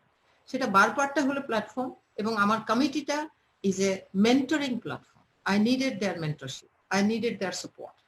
এবং আমি ইচ্ছা করে এখানে সাহস বলবো, সেক্রেটারি পাশে বসে, তখন তো পাওয়ার পয়েন্ট নাই রে ভাই, তখন কি করছি, ট্রান্সপারেন্সি বানাচ্ছি, ওভারহেড প্রজেক্টর। ইউএনএফপি কে বললাম, তাহেরা ছিলেন, তাহেরা আমি এখানে জয়েন করেছি ভাই বিএফআরপি তে, একটা ইলেকট্রিক টাইপরাইটার নাই, ম্যানুয়াল টাইপরাইটার দিয়ে আমার টাইপিস্ট করে, আমার যদি একটা লাইন ভুল হয় পুরো পিসটা টাইপ করতে হয়। বলে যে আপা কি কি লাগবে আপনি বলেন। তো আমি তখন ইলেকট্রিক টাইপরাইটার একটা, তারপরে ওভারহেড প্রজেক্টর, বলে আপনি কিনে নিয়ে চলে যান, বিলটা আমাকে দেন, আমি ইউএনএফপি থেকে দিয়ে দেবো। আমার এই সাপোর্টও পেয়েছি। তারপরে ওভারহেড প্রজেক্টরে আমরা তখন ওই ট্রান্সপারেন্সি বানিয়ে তখন করতাম। আমি যখন পড়াশোনা করেছি তখন কিন্তু ল্যাপটপ ছিল না, মেইন ফ্রেমে আমার কাজ করেছি, ওই খটখট করে টিক টিক করে কার্ড পাঞ্চ করেছি, কার্ড পাঞ্চ করে নিয়েছি। আমি ঢাকার কাজ করি, আইএসআরটি থেকে কার্ড পাঞ্চ করে ৩ সুটকেস কার্ড নিয়ে আমেরিকা গেছি, ওখানে বসে কাজ করেছি। সুতরাং এগুলো কিন্তু ইতিহাস, এগুলো আমার লেখা উচিত আসলে। তো এনিওয়ে, আমি যেটা বলছিলাম যে তখন এই প্ল্যাটফর্মটাতে আমি প্রথমেই শুরু করলাম যে রিপ্রোডাক্টিভ হেলথ সম্বন্ধে মানুষকে জানানো। আমি একটা করে সেশন করতাম, সবাইকে দাওয়াত করতাম যে আসো আমি রিপ্রোডাক্টিভ হেলথ নিয়ে কথা বলবো, একটু চা নাস্তা দিব, এর বেশি কিছু দিতে পারবো না। তো আমাদের দোজা ভাই ছিলেন, দোজা স্যার, ওনাকে ডাকলাম, উনি তখন কোথায় আইসিডিডিআরবি তে কোথাও আছেন। তো বলে হালিদা আপনি রিপ্রোডাক্টিভ হেলথের মিলাদ পড়ছেন? আমি বললাম স্যার আপনি যা ভালো মনে করেন, মিলাদই পড়ছি, মিলাদ পড়েই তো শুরু করতে হবে, তারপরে আমি আগাবো। তো তখন এই যে লাইফ সাইকেল অ্যাপ্রোচ সম্বন্ধে তখন কিন্তু আমি বলা শুরু করছি, অ্যাডোলেসেন্টের কি সমস্যা। আমি টিভি প্রোগ্রামে করেছি, আমি 2 পক্ষ টিভি প্রোগ্রাম করেছি, হ্যাঁ, আধা ঘন্টা করে করে। তখন আমরা বিভিন্ন এক্সপার্ট, ফিরোজ আপাকে নিয়ে আসলাম, আমাদের পলিক্লিনিকে ওই আপা ছিলেন আমাদের আজিজ ভাইয়ের ওয়াইফ, ওনাকে নিয়ে আসছি, ওনাদেরকে নিয়ে আমি তথ্য ঠিক করে দিয়েছি, আপা এইভাবে বলতে হবে, তো ওনারা বলেছেন, আমি প্রশ্ন করেছি। সো এই যে রিপ্রোডাক্টিভ হেলথটাকে প্রমোট করার জন্য যত রকমের ব্যাপার আছে, এবং রিপ্রোডাক্টিভ হেলথ করছি দেখে কিন্তু বিভিন্ন ডোনার আমার কাছে এসছে, ইউএনএফপি আমার কাছে এসছে, এবং আমি রিপ্রোডাক্টিভ হেলথ করি দেখে আমাকে ওয়ার্ল্ড ব্যাংক, আমাকে ডাব্লিউএইচওর বিভিন্ন কমিটিতে আমি থেকেছি। প্রথম কমিটি হলো WHO task force for contraceptive safety and efficacy, এটা 5 বছরের টাস্ক ফোর্স, আমি ওটার মেম্বার করে দিল। রজার রশি আমাকে নমিনেট করলো, বলে হালিদা তুমি করেছো, আমি তোমাকে নমিনেট করছি। আমি প্রতি বছর জেনেভাতে একবার করে গেছি 20 বছর ধরে। তারপরে হয়তো ম্যাটার্নাল চাইল্ড হেলথ আসলো, ওইটাতে গেলাম। তারপরে হয়তো অ্যাবর্শন আসলো, ওটাকে বললো তুমি চেয়ার করো। তারপরে যে টাস্ক শিফটিং, যেহেতু আমরা প্যারামেডিক দিয়ে এমআর করছি, টাস্ক শিফটিং নিয়ে এমআরএ আমার অনেক জায়গাতে আমি গেছি, সাউথ আফ্রিকাতে গেছি, জেনেভাতে গেছি, আমি ইন্ডিয়াতে গেছি অনেক জায়গায়, যে আমাদের দেশে এই যে প্যারামেডিক দিয়ে আমরা করছি, this is what it is. তো সুতরাং এই, এবং তাতে কি হলো, আমি তখন করতাম কি, তখন আমাদের একটা অ্যানুয়াল কনফারেন্স হতো বিএফআরপিতে এবং বারপাটেও। তখন অ্যানুয়াল কনফারেন্স হলে আমি তখন বিভিন্ন মেডিকেল কলেজের আমি ইন্টার্নদের ডাকতাম, 5th ইয়ার এবং 4th ইয়ার স্টুডেন্টদের ডাকতাম, যে তোমরা আসো আমার এই কনফারেন্স তুমি অ্যাটেন্ড করো। তো ওরা তখন আমার এই কনফারেন্স অ্যাটেন্ড করতো এবং পাবলিক হেলথের ব্যাপারগুলো ওরা জানতে পারতো, যে আমরা যেসব রিসার্চ গুলো করছি তার প্রেজেন্টেশন গুলো শুনতো। এবং পরে আমি অনেকের কাছে শুনেছি যে আমি এখন আইসিডিডিআরবিতে, আমি কিন্তু আপনার ওইটা অ্যাটেন্ড করার পরে আমি কিন্তু পাবলিক হেলথে গেছি, আমি হয়তো ভুলেই গেছি কারাই এসছি, সবাইকে তো আর আমি। তারপরে আমি যখন শুরু করলাম, তারপরে স্টাডি গুলো শুরু করলাম, তখন ডাক্তারদের রিক্রুট করলাম, অনেকে আসতো, এবং আমার একটা ফ্রিডম ছিল। আমি এটা সুইডিশ সিডার থেকে 3 বছরের আমি কিন্তু অনেক টাকা পেয়েছি, এবং এটা তখন ওয়ার্ল্ড ব্যাংকের সাথে ট্রাস্ট ফান্ড হয়ে গেল, তো ওয়ার্ল্ড ব্যাংক আমাকে আলাদাভাবেই চেক দিত যাতে আমার সমস্যা না হয়। তো আমি কিন্তু 3 বছরের প্রজেক্টকে আমি নো কস্ট এক্সটেনশন দিয়ে 5 বছর চালিয়েছি, এবং যত রকমের রিপ্রোডাক্টিভ হেলথ রিলেটেড রিসার্চ করা যায়, যেমন maternal morbidity mortality, national wide mortality repeat study, adolescent health, তারপরে কন্ট্রাসেপটিভ, এই যে আজকে ইমপ্লান্ট আমাদের দেশে আছে, নট প্লান্ট দিয়ে শুরু করেছি আমি, এটাকে 10 বছর আমি রিসার্চ করেছি, এর কারিকুলাম বানিয়েছি, ট্রেনিং দিয়েছি। আজকে বাংলাদেশে কোথাও গেলে আপা আমাকে চিনছেন, আমি বললাম কি ভাই, বলে আমি আপনার নট প্লান্ট ট্রেনিং নিয়েছি, ভুলে গেছি আমি যখন ফিল্ডে যাই, কখনো আগে যেতাম, ধূপ করে এসে সালাম দিচ্ছি, কি রে কি সালাম দিচ্ছ কেন, পায়ে সালাম দিচ্ছ কেন, আপা আপনি আমাকে ডাব্লিউভি ট্রেনিং ইনস্টিটিউটে আপনি আমাকে পড়িয়েছেন, আপনি লেকচার দিয়েছেন। এই যে কি আনন্দ আমি বুঝে বলতে পারবো না, এই যে দেয়া হয়েছে। এবং আজকে যখন তুমি দেখছো যে না মানুষগুলো মনে রেখেছে, আমি খুব ট্রেনিং দিতাম, ওই যে সাহস হয়ে গেছে আমার। আমি রিপ্রোডাক্টিভ হেলথ এপিডেমিওলজি ট্রেনিং দিয়েছি, আমি অপারেশনস রিসার্চ কোর্স দিতাম, কোর্স দিয়ে সার্টিফিকেট দিতাম, 2 সপ্তাহের কোর্স। তারপরে আমি ক্লিনিক্যাল ট্রায়াল যেহেতু আমরা করতাম, আমার এফএসআই থেকে রিসোর্স পার্সন আসতো, আমি যেটুক টাকা ছিল আমি এদেরকে নিয়ে কিন্তু কক্সবাজার চলে যেতাম। এটা একটা বিরাট বড় গ্রুপ, আজকে এরা বিভিন্ন জায়গায়, Kabir, Faisal, you name any a long number of name, এদেরকে নিয়ে বললাম শোনো পয়সা নাই, কিন্তু আমি কোনো কিছু দিতে পারবো না, খাওয়াতে পারবো আর লেকচার শোনাইতে পারবো, যাবা আর প্লেনে নিয়ে যাবো, এইটুকু টাকা আমার বাজেট ছিল, আমি সেটা ঢাকাতে খরচ করি আর কক্সবাজারে খরচ করি। সবাইকে নিয়ে কক্সবাজার গেলাম, ভীষণ মজা করলাম।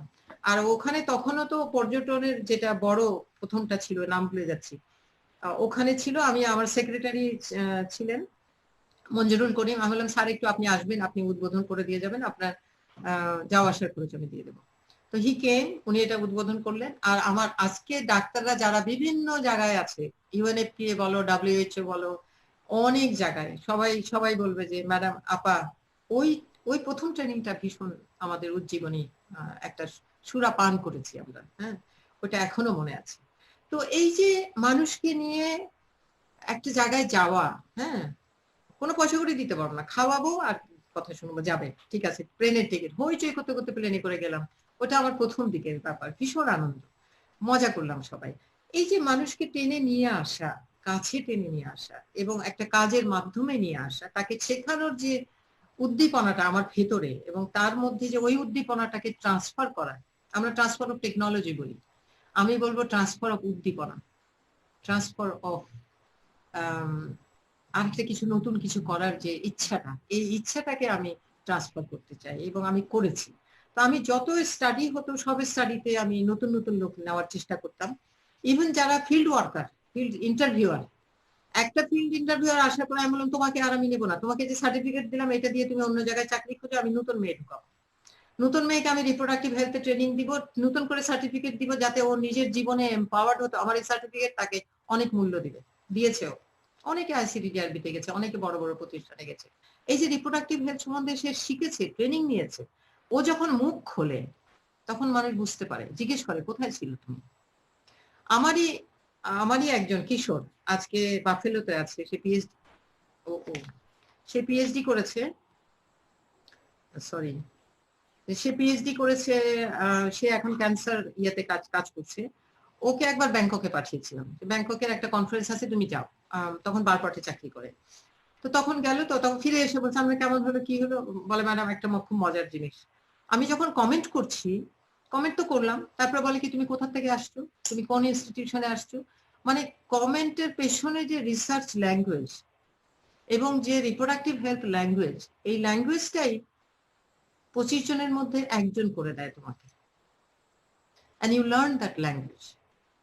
এবং এই ল্যাঙ্গুয়েজটাই আমি ওখানে বসে শেখাবার চেষ্টা করেছি, আমি যেটা শিখেছি আমি শেখাবার চেষ্টা করেছি। আমি সিডিসির রিসার্চ মেথোডোলজি শিখিয়েছি, আমি সিডিসির একজনকে ডেকেছি, হ্যানি, আমি হ্যানি তুমি আসবে, প্রথম লেকচারটা তুমি দিয়ে যাও, আমি তারপর গুলো দিতে পারবো। এন্ড হি কেম বাই, সে আটলান্টা থেকে আসলো আমার ইনস্টিটিউটে এসে প্রথম লেকচারটা দিল। বই আমি নিয়ে এসেছিলাম ওখান থেকে, বইগুলোকে আবার বাঁধালাম, সবাইকে দিলাম। এই যে করার ইচ্ছা এবং নতুনকে জানার ইচ্ছা এবং নতুনকে বিতরণ করার ইচ্ছা, আমি যেটা করেছি, আমার বাগানে ফুল হয়েছে, তোমার ইচ্ছা করবে না দিতে, দিতে ইচ্ছা করবে। যাকে ভালোবাসো, যাকে ভালোবাসতে চাও, তাকে একটা গোছা, একটা দিলে, একটা গোছা দিলে, একটা ফুল দিলে, এই যে দেওয়াটা, আমি মনে করি জ্ঞান যেটা আমাকে আল্লাহ তাআলা সুযোগ দিয়েছে আহরণ করার, আমি যদি এটাকে আজকে বিতরণ করি, আমরা যেটা আর্ন করি, আমরা জাকাত দেই, তো আল্লাহ বলে যে তুমি যা আর্ন করেছো তার উপরে একটা 2.5% তুমি জাকাত দাও। তোমার জ্ঞানটাও একটা আর্নিং, এটার জাকাতও তোমাকে দিতে হবে, না হলে তুমি অপরাধ করবে। এটা জাকাত তুমি কিভাবে দিবে?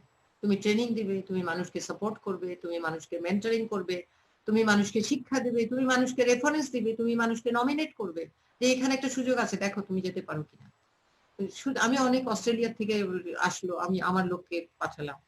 আমি ফোর্ড ফাউন্ডেশন উঠে গেল, তখন কিন্তু আমাকে একটা বড় গ্রান্ট দিয়ে গেল, একটা এন্ডাওমেন্ট গ্রান্ট দিয়ে গেল অনেক বড়, আর কিছু স্কলারশিপ গ্রান্ট দিয়ে গেল, আর 2-3টা বড় বড় রিসার্চ করার গ্রান্ট দিয়ে গেল। ওইটা আমাকে আগাতে অনেক সাহায্য করেছে, এবং আমার অনেক স্টাফকে আগাতে, আমি নামগুলো অনেকেই জানে, আমি এখন কার নাম বলতে গিয়ে কাকে বলবো, সুতরাং আমি হপকিন্সের স্কলারশিপে পাঠিয়েছি, আমি থাইল্যান্ডে পাঠিয়েছি, আমি, এরা সব বড় বড় জায়গায় পরবর্তীতে চাকরি করেছে, বড় বড় জায়গায় বসে আছে, তারা যদি শোনে তারা জানবে, তারা তাদের নিজেদের লোকজনকে বলবে। এবং ওই যে আমি পথ চলতে শিখিয়েছি। মাস্টার্স করতে গেলে সে কিন্তু মাস্টার্স করে বসে থাকেনি, ম্যাডাম ডক্টরেট করেছে, আমি খালি মাস্টার্স করে বসে থাকবো, একটা জিদ হয়েছে, পিএইচডি করে ছেড়েছে। এমন কেউ নাই যে বারপাটে থেকেছে, মাস্টার্স করেছে এবং পিএইচডি করেনি। I will not find anyone. কোনো না কোনো ভাবে সে রাস্তা বের করে, কখনো ইউরোপে গেছে, কখনো এখানে গেছে, কখনো বিভিন্ন জায়গায় সে রাস্তা বের করে নিয়েছে, পথ বের করে নিয়েছে উপরে ওঠার, আরো পড়াশোনা করার, পাবলিকেশন করার, আরো শাইন করার। এই যে আমি মনে করি যে এটা আমার একটা বিরাট পাওনা। এই যে আমি পথ দেখিয়েছি, এই যে পথের আলো দেখিয়েছি, এটা কিন্তু একটা বিরাট বড় পাওনা আমার। এবং তারা ওই জায়গাতে গিয়েছে, আমি আজকেও কন্ট্যাক্ট করি, তারা অনেক সময় ভুলে যায়, আমি তারপরে মেসেঞ্জারে বলি কেমন আছো, কেমন চলছে, আমি একটু সময় নিয়ে আমি তাদেরকে উৎসাহিত করতে চাই, আমার একটু সময় দিতে চাই আমি। সুতরাং এইটা একটা আমার, এবং বারপাটটা যে 16 বছর আমি চালিয়েছি, এরপরে আমি ওটা ছাড়লাম কেন, অনেকে প্রশ্ন করতে পারে। আমি সরকারের কাছ থেকে আশা করছিলাম যে সরকার এটাকে নিয়ে নেবে, কারণ আমি তো সারা জীবন ওখানে বসে থাকবো না, আমি তো সারা জীবন অনেক করলাম, নতুন প্রপোজাল আনতাম, নতুন টাকা আনতাম, নতুন মানুষ আনতাম, নতুন রিসার্চ করতাম, করতে করতেও মানুষ একসময় টায়ার্ড হয়ে যায়, বললাম না এনাফ করেছে, এখন সরকার যদি এটাকে নিয়ে নেয়, আমার এন্ডাওমেন্ট অত বড় গ্রান্ট আছে, সরকার আরো কিছু, মানে প্রতি বছর যদি কিছু দিয়ে দিত তাহলে আমি সরকারের হাতে দিয়ে দিতাম, তারপরে আমি বললাম যে এখন আমাকে ছেড়ে দাও, আমি যেতে চাই। এই সরকারের হাতে চলে গেল। এখন এটা চলছে, কিন্তু এটা ওই রিসার্চ ব্রেইনটা আর আসে না। এখন একটা অ্যাডমিনিস্ট্রেটিভ অবস্থাতে আছে। যে পর্যন্ত না আবার রিসার্চ ব্রেইনকে তারা রিক্রুট করবে এবং স্বাধীনতা দেবে রিসার্চ করার, এটা আর আগের মতো হবে না। এটা এখন চলছে কোনো মতে।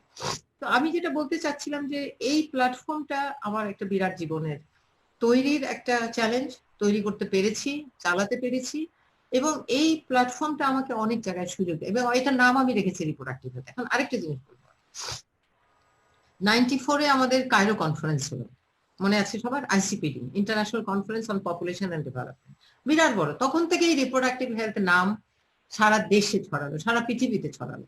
তার আগে কিন্তু দেশে আমি করেছি। আমি 86-এ 87-এ রিপ্রোডাক্টিভ হেলথ নাম দিয়ে ইনস্টিটিউট করেছি। 87-এর পরে যে 93, 94, তখন কিন্তু বিশ্ব রিপ্রোডাক্টিভ হেলথ জানলো, রিপ্রোডাক্টিভ হেলথের ডেফিনেশন হলো। আমি তখন বাংলাদেশ থেকে কিন্তু আমরা বড় টিম, আমরা তখন প্রিপারেটরি কমিটি 2 ছিল 93-তে, 94-এর প্রথম দিকে ছিল প্রিপারেটরি কমিটি 3, ওটা দুটোতেই আমি গেছি। আমাকে সেটপা স্পন্সর করেছে, এবং ফাইনালটা ছিল কায়রোতে। এখানে একটা গল্প আমি বলি যে যখন প্রিপারেটরি কমিটি 2-তে গেলাম, তখন আমাকে কোনো কারণে ওই সেটপাতে আমি নোট লিখছিলাম, কারণ ওখানে উইমেন ম্যানেজমেন্ট গ্রুপ, ওরা কিন্তু টেকনিক্যাল গ্রুপ না, women management, women leadership group. তো ওরা আমাকে স্পন্সর করেছিল, ওটা পেগি কার্লিন তখন ওটা ফাউন্ড করেছিল। তো আমাকে বললো, হালিদা তুমি আসো, তুমি আমাদের টিমের সঙ্গে থাকবে। তো আমি বললাম যে করো, তোমরা আলোচনা করো, আমি লিখি, আমি মিনিটস লিখি, যে নোট করি, যে নোট টেকার। কারণ আমি তখন শিখছি, ওদের জেনারেল ল্যাঙ্গুয়েজ গুলো শিখছি, আমরা তো টেকনিক্যাল লোক। আমি তখন নোট টেকার করলাম এবং আমি প্রেজেন্ট করলাম নোটটা। আমি যখন প্রেজেন্ট করলাম, তাদের খুব পছন্দ হয়ে গেল। তো ওরা তখন বললো, আমি তোমাকে এশিয়া রিজিয়নের স্পোক্স পার্সন করতে চাই, কমিটির আমি চেয়ার করতে চাই। তুমি এশিয়া রিজিয়নের প্রবলেম গুলোকে নিয়ে আসবে বিভিন্ন জনের সঙ্গে কথা বলে, এবং আমি ডায়াসে তোমাকে 10 মিনিট সময় দিব ফ্রম দ্য এনজিও সাইড, যেটা তুমি যখন প্লেনারি সেশন চলবে, ইউএন কমিটি গুলো কিভাবে চলে, বড় বড় 198 কান্ট্রির লোক আছে, উপরে চেয়ার আছে ওখানে। তো তখন আমি তোমাকে 10 মিনিট সময় দিব, তুমি এশিয়া রিজিয়নের যে ইস্যুগুলো আছে রিপ্রোডাক্টিভ হেলথ রিলেটেড, এটাকে তুমি প্রেজেন্ট করবে। আমি তো পড়ি মনে করে লেখালেখি শুরু করে দিলাম, কিভাবে 10 মিনিটের মধ্যে প্রেজেন্ট করতে হবে, ওইটা করলাম এবং শুনলাম যে ভালো হয়েছে খুব। তারপরে যখন প্রেপকম 3 আসলো, 3-তে তখন কিন্তু ওই যে প্রোগ্রাম অফ অ্যাকশন বইটা ফাইনাল হচ্ছে, ওখানে 13টা চ্যাপ্টার আছে, তার মধ্যে 7 নম্বর চ্যাপ্টার হলো রিপ্রোডাক্টিভ হেলথ। তো আমি শুনলাম যে আমাকে ওই 7 নম্বর চ্যাপ্টার যে রিপ্রোডাক্টিভ হেলথ, ওইটার ভাইস চেয়ার বানিয়ে দিয়েছে, এবং চেয়ার হলো অ্যাম্বাসেডর বিগম্যান। তো আমার কাজ ছিল এই চ্যাপ্টার 7-এর যে ড্রাফটিংটা করা হয়েছে, ওই ড্রাফটটাকে অল 198 কান্ট্রির কাছ থেকে ভেটিং নিতে হবে, তাদের প্রত্যেকটা ওয়ার্ড এবং প্রত্যেকটা সেন্টেন্স তাদেরকে এগ্রি করতে হবে। তো এই যে নেগোসিয়েশন করা, অ্যাডভোকেসি করা, এবং ফাইনাল ওই চেয়ারে বসে কো-চেয়ার আমি অ্যাম্বাসেডর বিগম্যানের পাশে কো-চেয়ার হয়ে আছি, আমি লাইনকে লাইন পড়ছি এবং অ্যাপ্রুভ করিয়ে নিচ্ছি। এর মধ্যে অ্যাম্বাসেডর বললো যে আমার একটু হাই লেভেল একটা মিটিং আছে, I have to go Halida, you have to chair the session. এখন আপনি চিন্তা করেন, ওরকম ইউএন এর একটা চেয়ার, একটা শাড়ি পরা মহিলা বসে আছে, চেয়ার করছে, চেয়ার হয়ে গেছে। তো এই যে একটা বিরাট বড় ব্যাপার। আমি নারীদের জন্য একটা কথা বলতে চাই, সবার জন্যই, যে আমি কিন্তু আমেরিকাতে যখন যেখানে গেছি আমি শাড়ি পরে গেছি, বিশেষ করে বড় বড় ফোরামে তো আমি শাড়ি পরবই, কারণ আমার কাছে মনে হয়েছে যে আমার শাড়িটা আমার বাংলাদেশের পতাকা। আমি আমি যেখানে যাচ্ছি, হয় তারা ভারতীয় মনে করছে অথবা বাংলাদেশ, আমি বাংলাদেশ থেকে এসেছি। সুতরাং এই যে আমাদের রিজিয়নের যে আমি একটা মানুষ যে ওইখানে গিয়ে বসতে পারছে, এবং আমি আমার দেশের একটা যে আমার কৃষ্টি, আমার যে সংস্কার, আমার যে সংস্কৃতি, এটাকে নিয়ে যে আমি পৃথিবীর সামনে যে হাজির করছি, এটা আমার একটা বিরাট বড় কথা। তো অনেক সুন্দর সুন্দর ছবিও উঠেছে, বাট আমি মনে করি যে ওটা আমার একটা বড় অ্যাচিভমেন্ট, যে আমি চ্যাপ্টার 7-এর ভাইস চেয়ার হলাম এবং ফাইনালি চ্যাপ্টার 7টাকে আমরা এনেছি। কখনো যদি কারোর সুযোগ হয়, আবার ওই chapter 7 of program of action, ICPD Cairo কনফারেন্সের ওইটা, তো এগুলো সবাই কিন্তু বড় বড় একটা ব্যাপার। হ্যাঁ, জি, মানে আমরা আমরা সবাই পাবলিক হেলথে যারা পড়েছি আমাদের এমপিএইচ এর কোর্সের মধ্যেই ছিল, আমাদের পড়তে হয়েছে। ম্যাম আমরা একটু আজকে যে টপিকটাতে আমরা কয়েকটা জিনিস নিয়ে আলোচনা করার কথা চিন্তা করেছিলাম। একটা হচ্ছে আপনি যখন ম্যাডাম আমেরিকার কথা চিন্তা করেছেন যে ইউএসএ তে আপনি পড়তে যাচ্ছেন বা ওখানে যাওয়ার পর পুরো কালচারাল শকের মুখোমুখি হয়েছেন কিনা, বা একাডেমিক যে এনভায়রনমেন্টটা ছিল হপকিন্সের এবং ওভারঅল আমেরিকারও একাডেমিক এনভায়রনমেন্ট কিন্তু আপনার দেখার সুযোগ হয়েছে, সেটা কেমন ছিল? আমাদের এখন নতুন জেনারেশন আসলে কিভাবে ইউএসএ কে একটা একাডেমিক কান্ট্রি হিসেবে পারসিভ করবে যারা চিন্তা করছে ইউএসএ তে ক্যারিয়ার? আমার আমার একটা বিরাট একটা আস্থা আমার দেশের মানুষের প্রতি, সেটা নারী হোক পুরুষ হোক। হ্যাঁ, যে আমাদের অনেক এক্সট্রা ট্যালেন্ট আছে এবং আমরা যদি সিনসিয়ারলি কোনো কাজ করতে চাই, আমাদের জন্য কোনো বিদেশ নয়, আমরা সবই করতে পারি। কালচারাল শখ, আমি যদি মেডিকেল কলেজ পাস করতে পারি, আমি যদি ইউনিভার্সিটি পাস করতে পারি, আমার কিসের কালচারাল শখ? আজকে আমি এমপিএস এর কথা বলছি, আচ্ছা এমপিএস তুমি ডাক্তারি পাস করে করলে, আজকাল নার্সরাও করছেন, নার্সরা এমপিএস করছে, ডিআরপিএস করছে, পিএইচডি করছে, সোশ্যাল সায়েন্সের লোক যারা হেলথ সায়েন্সের লোক তারাও করছে সবকিছু। সুতরাং এটার ব্যাপারে আমি বিশ্বাস করতে রাজি না যে কালচারাল শখ। আমি ওর মধ্যেই মজা করে চলেছি। আমি বেশি দামি কাপড় পরিনি, কারণ আমি তো আমার হাতে পয়সা নেই। আমি একটা প্যান্ট উপরে একটা কুর্তা পরে ঘুরে বেড়িয়েছি। আমি কিন্তু লাঞ্চ করতে উপরে ক্যাফেটেরিয়াতে যাইনি, কেন? ক্যাফেটেরিয়াতে গেলে দুটো জিনিস খরচ হবে, একটা হলো সময় খরচ হবে, আরেকটা হলো পয়সা খরচ হবে। আমি বাড়ির থেকে স্যান্ডউইচ বানিয়ে নিয়ে এসে নিজের কিউবিকেলে বসে বসে কাজও করেছি, পড়েছি এবং ওইখানে বসেই আমার লাঞ্চ করেছি। আমি পরে হিসাব করে দেখেছি আমি 6 মাস সময় তাতে পাঠিয়েছি। 6 মাস 8 ঘন্টা করে সময় ধরলে পারে আমি ক্যাফেটেরিয়াতে। এখন এটা অনেকে পছন্দ নাও করতে পারে, কিন্তু আমাদের আমাদের দেশের কথা যখন বলি, আমাদের পরের স্কলারশিপে চলতে হয়, পরের পয়সায় চলতে হয়, বাপ মায়ের পয়সায় চললেও বাপ মা অনেক কষ্ট করে পয়সা দেন, সেখানে আমার পয়সা নষ্ট করার কোনো অধিকার নেই। সুতরাং সময় নষ্ট করারও অধিকার নেই। তুমি যদি সময় নষ্ট করবে তাহলে তুমি নিজেকে ফাঁকির মধ্যে ফেলবে। সুতরাং আমি কিন্তু 3 বছরে আমি মাস্টার্স এবং ডক্টরেট করেছি। 3 বছরেরও আমি বলবো যে 4 মাস আগে করেছি, কেন আমি তো থিসিস জমা দিয়ে চলে গেলাম ইয়াতে, আটলান্টাতে।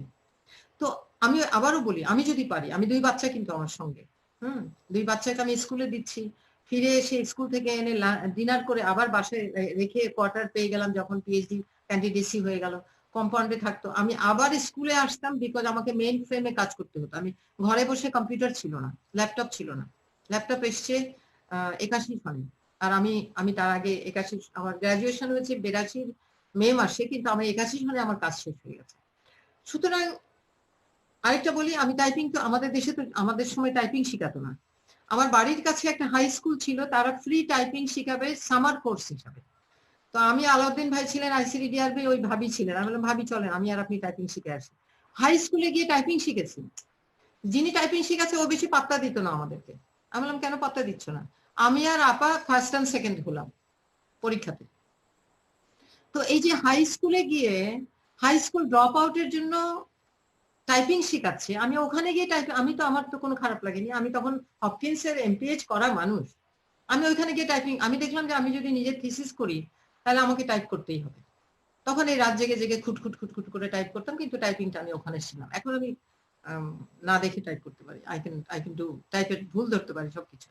এই যে শেখার ইচ্ছাটা, আমি বলবো না যে আমি একটা এক্সাম্পল, আরো অনেক বড় বড় এক্সাম্পল আছে, কিন্তু যেহেতু আজকে আমার জীবন নিয়ে কথা হচ্ছে, আমার অভিজ্ঞতা নিয়ে কথা হচ্ছে, আমি এই ছোট জিনিসটাকেও আমি বলবো যে একটা বিরাট বড় জিনিস আমার জীবনের।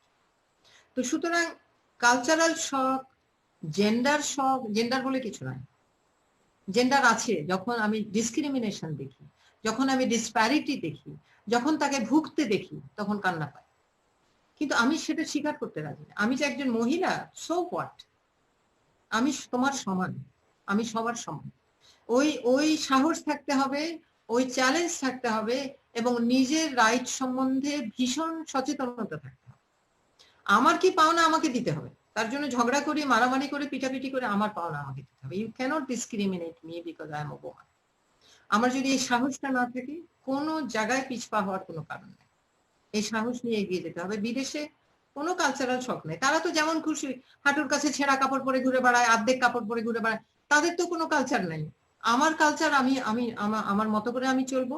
আমি ওই কালচারের সঙ্গে মিশে যাব দরকার হলে, যদি দরকার হয়। আমার কালচারকে আমি সক্রিয় রাখবো যদি দরকার হয়, যখন যেখানে দরকার হবে। আমি সবভাবেই নিজেকে পরিচালনা করতে পারবো, এটা আমার স্বাধীনতা। এটা আমার ব্যক্তি স্বাধীনতা, এটা আমার কালচারাল স্বাধীনতা, এটা আমার রাইট। সুতরাং ওগুলোকে ভয় করলে চলবে, আমি কখনো ভয় করি না। হ্যাঁ, যেটা ভয় করার আছে সেটা হলো আমার যে কালচারাল যেটা সম্মান, আত্মসম্মান ঠিক রাখা। সেই আত্মসম্মান ঠিক রাখতে হলে then you have to perform, you have to perceive and you have to Excel.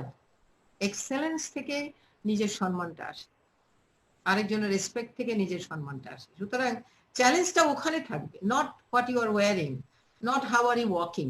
চ্যালেঞ্জটা থাকবে আমি কি পেলাম কিনা গ্রেডগুলোতে, আমি কি পাশ করলাম কিনা সময় মতো, আমি কি পিছিয়ে গেলাম না, আমি এগিয়ে যাচ্ছি সবার মধ্যে। এই যে জিনিসটা, এটা একটা বিরাট বড় ব্যাপার। সুতরাং আমি এই নেগেটিভ জিনিসে আমি বিশ্বাস করি না। আমি সবাইকে সাহস জানাতে চাই, আবারও বলতে চাই যে আমি যদি ওই সময়, আমি 78 সনে 71 সনে যদি আমেরিকাতে গিয়ে সার্ভাইভ করি, ওখানে গিয়ে আমরা ফাংশন করেছি, শাড়ি দিয়ে দিয়ে বানিয়ে ওখানে গান করেছি, ওখানে কবিতা পড়েছি, সবাইকে নিয়ে গেছি, সবাই চলো মজা করি। তো এই যে করাটা, আমি বারপাটে থাকতেও আমার বন্ধু বান্ধব ডাকতাম, সবাই মিলে নিজেরা কালচারাল শো করতাম। তাদের কালচারের যে যার যেটা গুণ, কেউ কবিতা পড়ছে, কেউ সাজাচ্ছে, কেউ গান করছে, কেউ যে যেটা পারে। এই যে সবাইকে নিয়ে একটা টিম করা, এই টিমের যে আনন্দ, এগিয়ে যাওয়ার যে আনন্দ, এটা একটা বিরাট বড় ব্যাপার। এবং এটা আমি সবসময় এনজয় করেছি, আমি যখন যেখানে থেকেছি। আমি কিন্তু একটা জিনিস বলতে চাই, আমার টাইম কতক্ষণ আছে আমি জানি না। আমার আমি আমি তুমি অলরেডি বলেছো যে বেশ কিছু অ্যাওয়ার্ড পেয়েছি। আমি কয়েকটা অ্যাওয়ার্ড আমি, তুমি যেটা, আমি নাম শুরু বলবো। একটা অ্যাওয়ার্ড আমি পাওয়া শুরু হলো আমার 94-এ যেটা পেলাম কায়রো কনফারেন্স, সেটা তো হলোই, ওটা একটা বিরাট লিডারশিপ, ওটা বিরাট কনফিডেন্সের ব্যাপার। সরকার আমাকে লিডার করে রিকগনাইজ করলো, নিয়ে গেল সরকারি টিমের মধ্যে করে নিয়ে গেল। আমরা তখন অনেক মজা করলাম সব দিক দিয়ে, মন্ত্রী গেলেন, বিরাট বড় টিম গেল, ওগুলো ওগুলো আলাদা আলাদা মজা। আমি প্রথম 95-এ যেটা পেয়েছি সেটা হলো জার্মান ওয়ার্ল্ড ব্যাংকের অর্থায়নে জার্মানির একটা ইউস্টুস লিভিং ইউনিভার্সিটি আছে, ওখানে ওরা ডেভেলপিং কান্ট্রি অ্যাওয়ার্ড দিল আমার scientific contribution to the life of women and children, এইভাবে করে। ওখানে ওরা নিয়ে গেল আমাকে জার্মানিতে নিয়ে গিয়ে রাখলো, আমাকে অ্যাওয়ার্ড দিল, দিয়ে ফেরত দিল। আরেকটা যেটা করেছিল, আমাকে হপকিন্স আবার 97-এ বললো যে তোমার সায়েন্টিফিক কন্ট্রিবিউশনের জন্য তোমাকে আমরা অ্যালুমনাই অ্যাওয়ার্ড দিচ্ছি ফর ইউর সায়েন্টিফিক কন্ট্রিবিউশন। ওরা আবার পয়সা করে দিয়ে আবার হপকিন্সে নিয়ে আসলো 97-এ। আমি তো অনেক আগে বের হয়ে গেছি। আরেকটা অ্যাসকন ছিল হোস্ট কান্ট্রি অ্যাওয়ার্ড, এটা 2003-এ। এখানে আমাদের তখনকার যিনি প্রেসিডেন্ট ছিলেন বাংলাদেশ পিপলস রিপাবলিকের, উনি আমাকে অ্যাওয়ার্ডটা দিয়েছেন। এবং ওই সময় আমরা আরো স্বনামধন্য আরো 2-3 জন ছিল, একজন ইন্ডিয়ার থেকে ছিলেন আমাদের আইএনএফএস এর কামালউদ্দিন স্যার, উনি পেয়েছিলেন, আমরা 3 জন পেয়েছিলাম।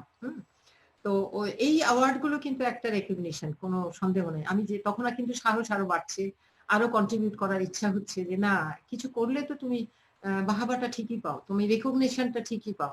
এবং কে যে নমিনেট করছে আমি সবটুকু জানিও না, অন্য একজন নমিনেট করছে, আমি যখন পেয়ে গেছি তখন আমার কাছে এসছে।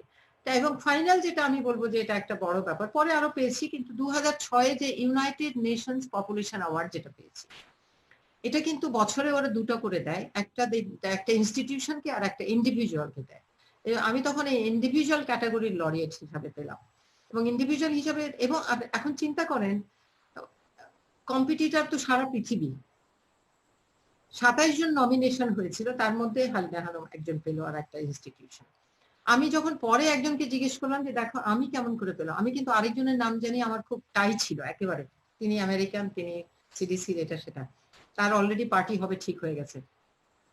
আমাকে তোমরা কোথায় পয়েন্ট দিবে? ও বললে তোমার পয়েন্ট 2-3টা জায়গায় তুমি অনেক ভালো পয়েন্ট দিবে। একটা হলো তুমি ডেভেলপিং কান্ট্রির নারী, আরেকটা হলো তুমি নারী, আরেকটা হলো তুমি এই রিপ্রোডাক্টিভ হেলথের উপরে কাজ করেছো, সায়েন্স নিয়ে কাজ করেছো, scientific contribution to the life of women and women.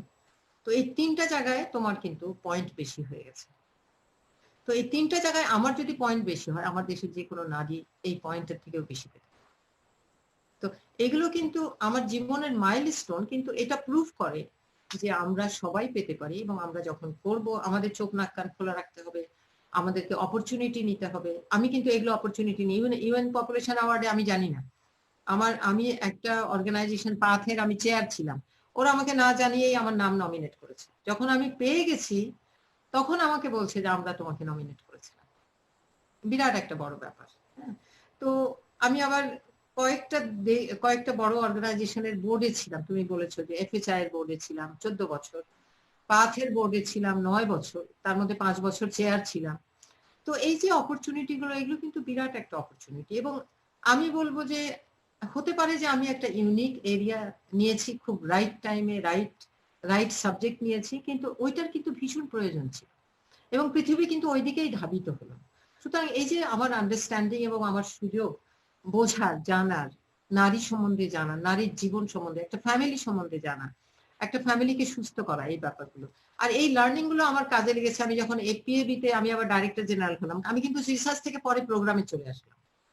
তারপরে প্রোগ্রামে আমি হলাম, আমি এতদিন যা শিখেছি আমি প্রোগ্রামে দিতে চাই, যাতে মানুষ সত্যি সত্যি এখান থেকে বেনিফিটেড হয়, এবং আমি অনেক রকমের কন্ট্রিবিউশন করা। এবং সব থেকে ভালো ছিল যে আমার যেটুকু স্বাধীনতা ছিল আমি সেটুকুটাকে এক্সপ্লয়েট করার চেষ্টা করেছি এবং রিনোভেট করার চেষ্টা করেছি, মানুষকে উপরে তোলার চেষ্টা করেছি।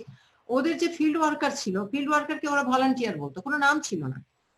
ওই সেক্রেটারি আর প্রেসিডেন্টও ভলান্টিয়ার, আর আমার ওই গ্রামের ওই মেয়েটাও ভলান্টিয়ার। আমি তা হতে পারে, ওদের একটা নাম থাকতে হবে। ওদের তখন কিছু 5 দিনের ট্রেনিং দিলাম আর নাম বদল করলাম, ওরা রিপ্রোডাক্টিভ হেলথ প্রমোটার, RHP। এবং ও কিছু টেস্ট করতে পারে বাড়িতে বসে, সে মায়ের ইউরিন টেস্ট করতে পারে, প্রি-এক্লাম্পসিয়া কিনা, প্রেগনেন্ট কিনা, প্রেগনেন্সি টেস্ট করতে পারে, সে ডায়াবেটিস টেস্ট করতে পারে। এই 3টা-4টা টেস্ট ওকে যখন শিখালাম, ওর মূল্য বেড়ে গেল। আগে ওকে দাঁড়াতেও বলতো না, বলে যে ম্যাডাম আপনার এই ট্রেনিং এর পরে আপনি তো আমাকে কার্ড দিলেন, আপনি আমাকে RHP বলে ডাকলেন, আমরা গেলে এখন আমাদের চেয়ার দেয় বসতে। এই যে সে টেকনিক্যাল কাজটা করছে, তার যে এম্পাওয়ারমেন্টটা হলো, because what she is doing, ওইখানে গিয়ে চিন্তা করতে হবে। আমি মনে করি they are the plinth of an organization. এই যে কর্মী, যেটা আমাদের গ্রামের যারা কর্মী, তারা হলো অর্গানাইজেশনের ভিত।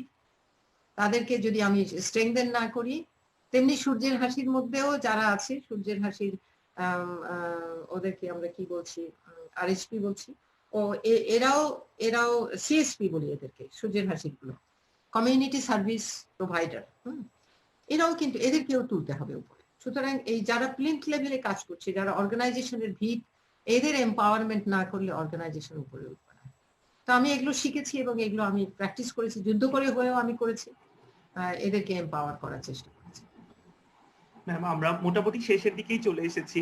হ্যাঁ। দুইটা প্রশ্ন আছে আমার কাছে। একটা হচ্ছে যে আমরা আপনার পরিবার সম্পর্কে একটু জানতে চাই, এবং নতুন একটা দেশে যখন তারা গিয়েছে, কিভাবে তারা আমেরিকার পরিবেশের সাথে কোপিং স্ট্র্যাটেজিটা কি ছিল, কিভাবে তারা আপনার সময়ের সাথে, ব্যস্ত সময়ের সাথে অ্যাডজাস্ট করেছে। আরেকটা প্রশ্ন, সেটা হচ্ছে আজকে কিন্তু আমরা একটা খুব সুন্দর টেক হোম মেসেজও পেয়ে গেলাম যে জেন্ডার বলে আসলে কিচ্ছু নেই, জেন্ডার কখনোই কোনো কারোর জন্য ব্যারিয়ার হতে না পারে যদি না আমরা সেটাকে পারসিভ করি, এবং যে কোনো ক্ষেত্রে ভুক্তভোগীদের আওয়াজ করতেই হবে এবং এটা থেমে থাকা যাবে না। সেক্ষেত্রে একটা মানে প্রাসঙ্গিক প্রশ্ন এসেছে, সেটা হচ্ছে যে এজ কোনো ব্যারিয়ার হতে পারে কিনা, স্পেশালি US এর যে একাডেমিক সিস্টেমটা বা জবের ক্ষেত্রেও এজ কোনো ব্যারিয়ার হিসেবে আসতে পারে কিনা বাংলাদেশি একজন মেডিকেল গ্র্যাজুয়েটের জন্য? না, এজ একেবারেই কোনো ব্যারিয়ার না। কারণ আপনি যখন দেখবেন মানুষ রিটায়ার করে না। আমি তো রিটায়ার করিনি। আমি না আমেরিকান না, আমি বাংলাদেশি। আমি আবার বাংলাদেশিও, আমি আমেরিকান, আমার ডুয়াল পাসপোর্ট আছে। আমি কিন্তু আজও কাজ করে যাচ্ছি। আমি ঘরে বসে রিটায়ার করতে পারতাম, তা করছি না। আমি যে আমাকে বলছে আমি তার সঙ্গে কাজ করছি, তার আমি বক্তব্য রাখছি। আমি এখন একটু যেটা বলতে চাই যে আমি এখন হপকিন্সে বসে ফ্যাকাল্টি হিসাবে আমি খুব বেশি কাজ হাতে নিইনি, কিন্তু আমি বাংলাদেশেরই গাইবান্ধাতে যে জীবিতা প্রজেক্ট আছে, ওখানে যে ওখানে যে মর্টালিটি গুলো হয়েছে নারীদের জীবনে, রিপ্রোডাক্টিভ এজ মর্টালিটি, ওগুলোর যে ভার্বাল অটোপসি হয়েছে, ওই ভার্বাল অটোপসি ডাটা নিয়ে, তার ন্যারেটিভ নিয়ে আমি এখন রিসার্চ করছি। এবং আমি কেন একটা মাকে মরতে হলো, অবস্টেট্রিক ডেথ, একটা মা কেন সুইসাইড করলো, একটা মা কেন অ্যাবর্শন করতে গিয়ে মরে গেল, তার যে সামাজিক অবস্থা, তার যে হেলথ কেয়ার সিচুয়েশন, এই যে ন্যারেটিভ থেকে বের করে আমি এটার উপরে রিসার্চ করছি। এবং আমি APHA তে আমি 2টো অ্যাবস্ট্রাক্ট জমা দিয়েছি, 2টোই অ্যাকসেপ্টেড হয়েছে ওরাল প্রেজেন্টেশনের জন্য। আর আমার ইচ্ছা হলো এই এই এই কাহিনীগুলো নিয়ে, এই যে জীবনের যে ন্যারেটিভস গুলো আছে, স্টোরিগুলো, এগুলোকে আমি ইংরেজি এবং বাংলা স্টোরি হিসাবে করব, অ্যানালিসিস করব, জেন্ডার লেন্স দিয়ে অ্যানালিসিস করব, যে এই নারী না হয়ে যদি একটা পুরুষ হতো, তাহলে কিন্তু ওকে মরতে হতো না। একটা পুরুষ যদি শিশু জন্ম দিতে গিয়ে মরে না, শিশু জন্ম দিতে হয় না তাকে, কিন্তু একটা নারীকে শিশু জন্ম দিতে হয়। একটা নারী প্রেগনেন্ট যদি প্রেগনেন্সি না চায়, তাকে প্রেগনেন্সি টার্মিনেশনের জন্য তাকে গাছগাছরা ব্যবহার করতে হয়, তাকে হার্বস ব্যবহার করতে হয়, করতে গিয়ে সে মরে। তো আমার আমার ইচ্ছা হলো আমার সামনে অ্যাডভোকেসি করা, এবং আমি এই গল্পগুলোকে নিয়ে, জীবন গল্পগুলোকে নিয়ে আমি এটা সবার সামনে তুলে ধরতে চাই। বাংলা বই করব, ইংরেজি বই করব, ইন্টারন্যাশনাল জার্নাল পাবলিকেশন করতে হয় এটাকে হালাল করার জন্য।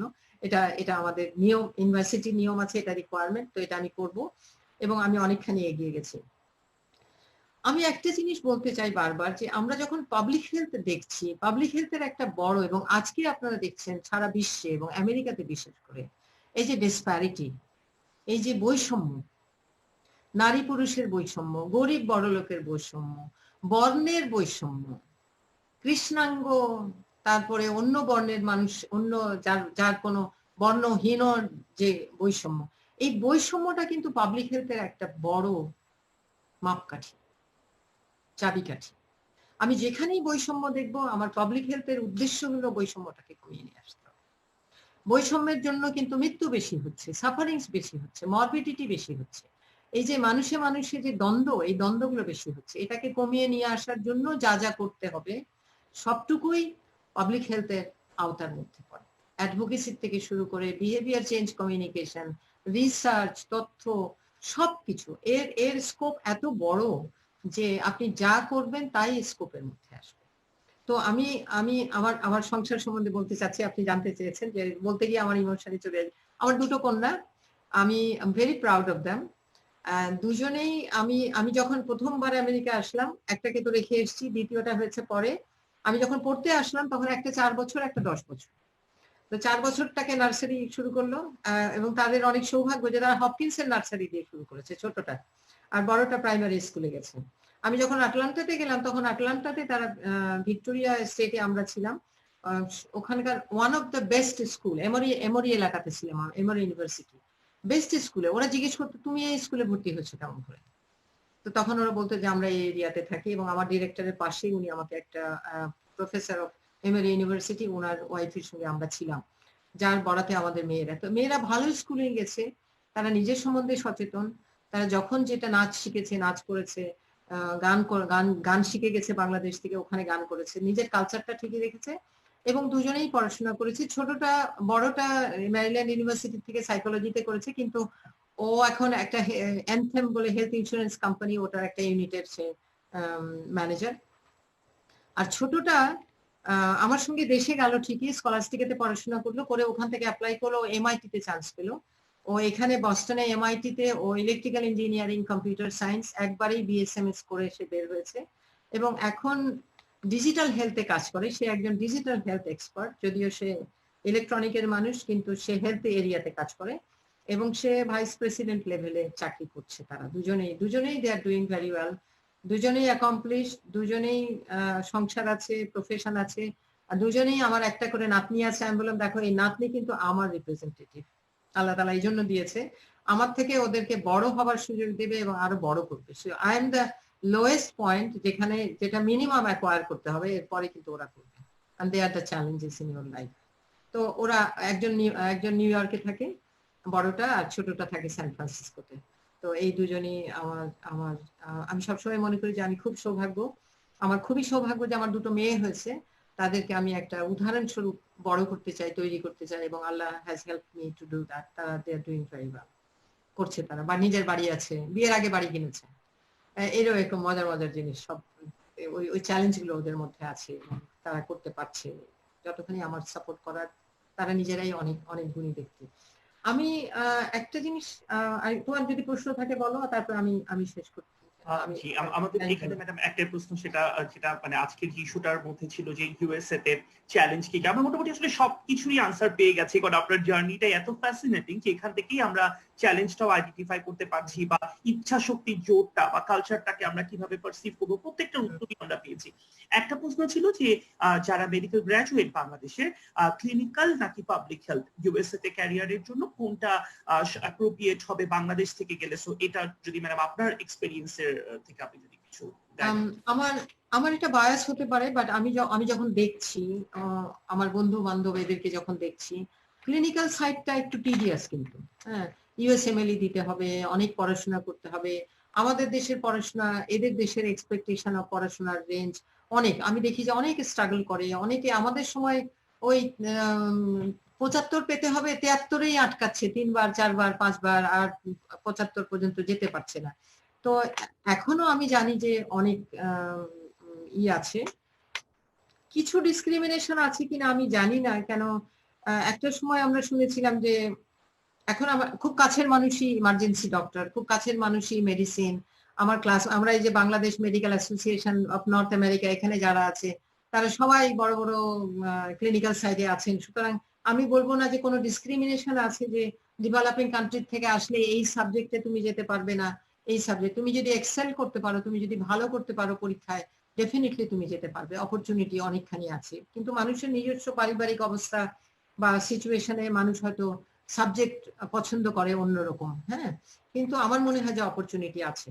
কিন্তু আর পাবলিক হেলথে কিন্তু অপরচুনিটি আরেকটু বেশি, যেহেতু যে দেশ যত ডেভেলপড তার প্রিভেন্টিভ হেলথ এবং পাবলিক হেলথ তত ডেভেলপড, এবং ডেভেলপড মানেই তার শাখা প্রশাখার কোনো শেষ নাই।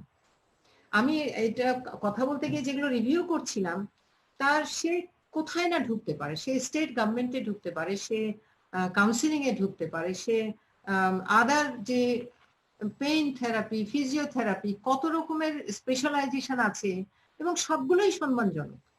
সুতরাং অনেক অপরচুনিটি আছে। আমি কোনো হসপিটালে যখন নিজের চিকিৎসার জন্য যাই, যে প্যারামেডিক থাকে ওকে জিজ্ঞেস করি তুমি কোথা থেকে ট্রেনিং নিয়েছো, কতদিনের ট্রেনিং নিয়েছো, যদি ডেভেলপিং কান্ট্রির লোক দেখি।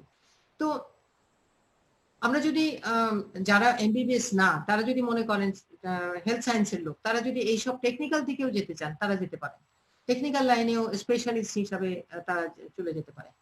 আমি বলবো যে পাবলিক হেলথে অপরচুনিটি বেশি, পাবলিক হেলথে ভর্তি হওয়া সহজ, আপনি আমেরিকাতে আসা সহজ, আপনি অ্যাডমিশন নেন, স্কলারশিপ পেলে ভালো, পার্সিয়াল স্কলারশিপ দেয় আজকাল, 60% দেয়, টিউশন দেয়, বাকিটা নিজের খরচে আসতে হবে। একটু যদি আপনি ওই টাকাটা জোগাড় করতে পারেন, then you have the opportunity. আপনি আসার পরে then you try other things. তবে আসার আগে যেগুলো দরকার, আমাদের কম্পিউটার ভালো করে জানতে হবে। যদি আমি অ্যানালিসিস প্যাকেজগুলো দেশ থেকে শিখে আসি, দেখি তো অনেক কম পয়সায় শেখা যায়। তো আমি যত নিজেকে তৈরি করে এই বিদেশে আসব, তত আমার অপরচুনিটি বেশি, তত অপশনস বেশি। এখন আমি এখানে এসে যদি স্ট্যাট শিখতে যাই, আমার অনেক টাকা লাগবে, অনেক সময় লাগবে। হ্যাঁ, এই বেসিক জিনিসগুলো দেশে শিখে নিতে হবে। আমরা দেশে না অনেক সময় নষ্ট করি, সময় নষ্ট করার দরকার নেই। এই যে এখন এখন যারা আছে যে কন্ট্যাক্ট ট্রেসার, হপকিন্স কিন্তু কন্ট্যাক্ট ট্রেসিং ফ্রি ট্রেনিং দিচ্ছে, 5 ঘন্টার ট্রেনিং। আপনি যদি কন্ট্যাক্ট ট্রেসিং এর ঘরে যিনি বসে আছেন, কন্ট্যাক্ট ট্রেসিং চলে গেলেন হপকিন্সে, গিয়ে আপনি দেখলেন কোর্সটা আছে, কোর্সটা 5 ঘন্টায় নিলেন, সার্টিফিকেট নিলেন। দেশে তো এখন সারা দেশে সারা পৃথিবীতে কন্ট্যাক্ট ট্রেসিং এর দিকে আগাচ্ছে। আপনি কন্ট্যাক্ট ট্রেসিং হতে পারেন, সুপারভাইজার হতে পারেন, আপনি আরো কোনো জায়গায় আপনি সাহায্য করতে পারেন। এই ধরনের যে ট্রেনিং গুলো অ্যাভেলেবল আছে অল্প পয়সায়, আপনি সময় দিয়ে রাত জেগে আপনি এগুলো করেন, করলে পারে তো আপনার একটা বেশি অ্যাডিশনাল একটা কোয়ালিফিকেশন হয়, যেটা আপনাকে দিক নির্দেশক হিসাবে কাজ করবে। সুতরাং আমার চোখ নাক কান খোলা থাকতে হবে। আজকাল কম্পিউটার হওয়াতে তো ঘরেই আমার সারা পৃথিবী। You can go on access any website, আপনি সাবজেক্ট দিয়ে দেবেন, কিওয়ার্ড দিয়ে দিবেন, আপনার সামনে খুলে যাবে। আপনি চাকরি খুঁজবেন, আপনি বিভিন্ন প্রতিষ্ঠানের ওয়েবসাইটে চলে যান, আপনি একাডেমিক্স এর ওয়েবসাইটে চলে যান, আপনি রিসার্চের ওয়েবসাইটে চলে যান, and you see what is available and you apply for that. প্রথম অ্যাপ্লাই কাজ হবে না, দ্বিতীয় অ্যাপ্লাই হতে পারে না, 50 বার অ্যাপ্লাইতেও কাজ হতে পারে, কিন্তু you have to keep on doing it. প্রথমটা হলো মন খারাপ করে বসে থাকলাম না, you have to learn how to apply, you have to learn how to develop your CV. CV আপনি লিঙ্কডইনে যান, সিভি গুলো কিভাবে তৈরি করেছে, আপনি ওয়েবসাইটে যান, হাউ টু প্রিপেয়ার সিভিস, ও আপনাকে দেখিয়ে দিবে, এক্সাম্পলস দিয়ে দিবে। সুতরাং অধ্যাবসায়ের কোনো বিকল্প নাই। এবং আজকে আমার ঘরের কাছে সবকিছু, এবং আমাকে কোনো সময় নষ্ট করা যাবে না। আমরা খেতে অনেক সময় নষ্ট করি, রান্না করতে অনেক সময় নষ্ট করি, ফ্রেশ মাছটা খাইতে হবে, ফ্রেশ তরকারিটা খাইতে হবে, ফ্রোজেন খান, কম খান। এই যে কোথায় আমার সময় নষ্ট করতে হবে, কোথায় আমার সময় বাঁচাতে হবে, আমি কতক্ষণ কাজ করি, এই জিনিসগুলোর সেলফ ডিসিপ্লিন, সেলফ লার্নিং। কিছুদিন পরে আর মাস্টার থাকে না, নিজেকেই মাস্টার হতে হয় নিজের।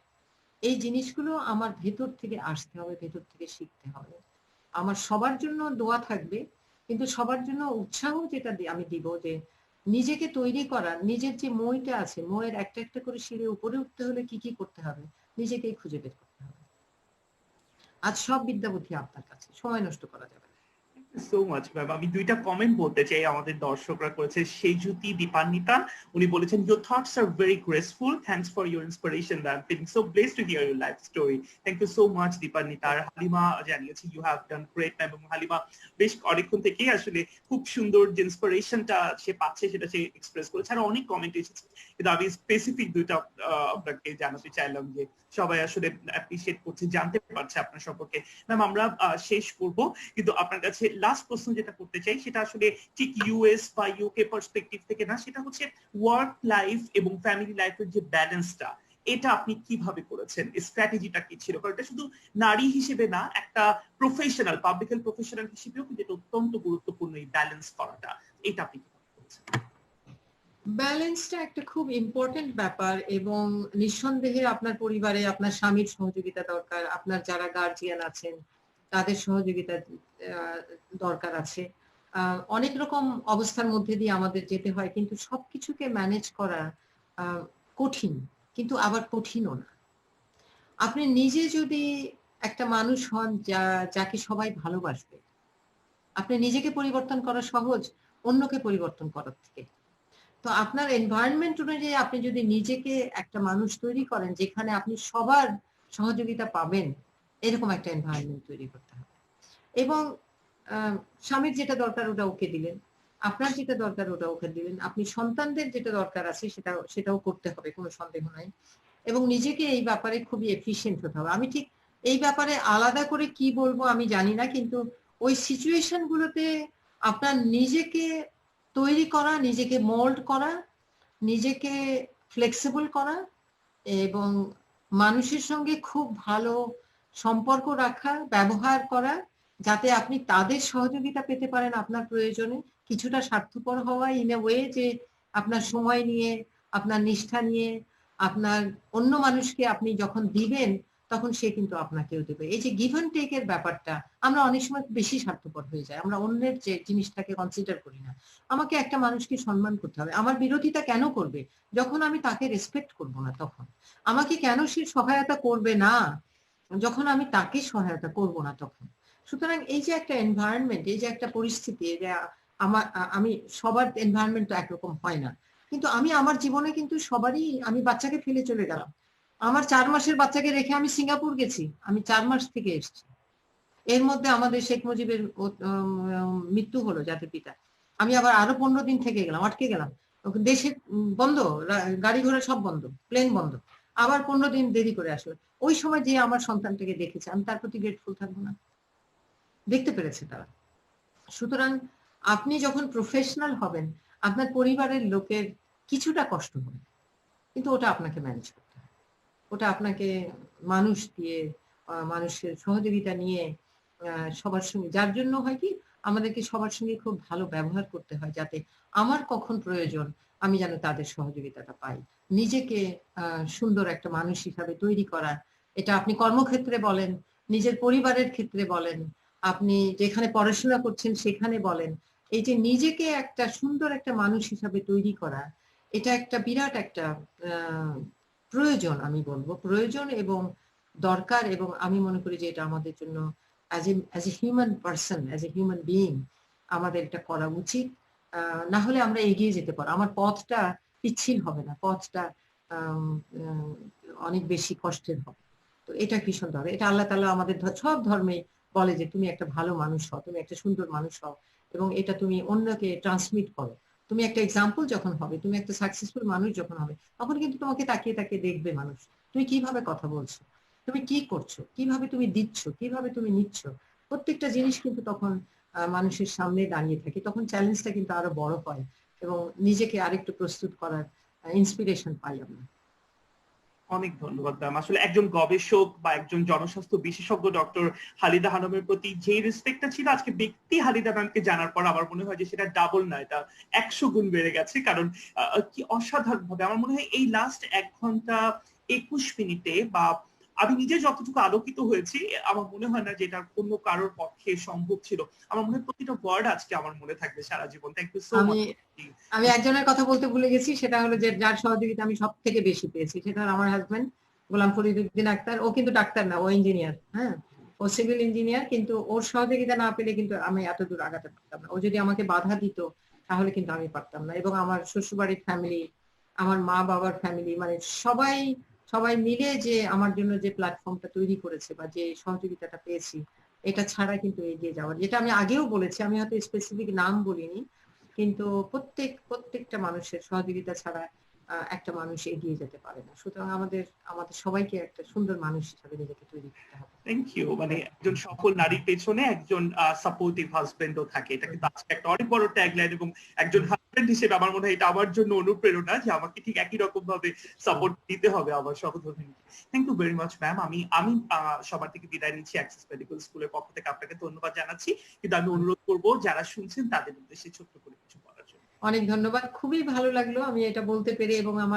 এটা আমার একটা জীবনের সবসময় আমি একটা খুব অভিনব সুযোগ মনে করি, এবং আমি যতখানি আমি কমিউনিকেট করতে চাই আমার ভেতর থেকে একেবারেই সিনসিয়ারলি আমি শেয়ার করেছি এবং ভালো লেগেছে। যারা শুনেছেন তাদের সবাইকে অনেক ধন্যবাদ। অ্যাক্সিস মেডিকেল স্কুলকে অনেক ধন্যবাদ। তাসদিক, দীপ, তোমাকে অনেক ধন্যবাদ ভাই, তুমি এত সুন্দর করে বলেছো যে খুব ভালো লেগেছে। তোমার জন্য আমার দোয়া থাকলো, তুমি আরো অনেক উপরে ওঠো, আরো অনেক এগিয়ে যাও। তোমার যে নিষ্ঠাটা আছে, তোমার যে সিনসিয়ারিটিটা আছে, এবং তোমার যে কথা বলার যে সৌন্দর্যটা আছে, আমি এটা বলতে ভুলে গেছি যে আমি যখন উপরে উঠবো ধীরে ধীরে, আমার কিন্তু কথা বলার, প্রেজেন্টেশন, মানুষকে অ্যাপ্রোচ করার, মানুষকে প্রশংসা করার, এই যে বিরাট একটা গুণ তোমার মধ্যে আছে, এটা আমাদের সবার মধ্যে থাকতে হবে, তবেই মানুষ আমাদেরকে ভালোবাসবে। তুমি ভালো থাকো, আবার আমাদের কথা হবে খুব শীঘ্রই। অনেক ধন্যবাদ ম্যাম, আপনাকে অনেক ধন্যবাদ। এতক্ষণ ধরে আপনার অনেক চমৎকার একটা সেশন আমরা উপভোগ করছি। দোয়া করবেন না। ধন্যবাদ। থ্যাংক ইউ ভেরি সালাম মাচ। আলাইকুম। আমরা কি এন্ড করে দেবো? ভাইয়াকে অনেক ধন্যবাদ। অনেকক্ষণ ধরে আপনি অনেক কষ্ট করেছেন। অনেক ধন্যবাদ, তারেক অনেক ধন্যবাদ। হ্যাঁ, আচ্ছা, ঠিক আছে তাহলে। আসসালামু আলাইকুম।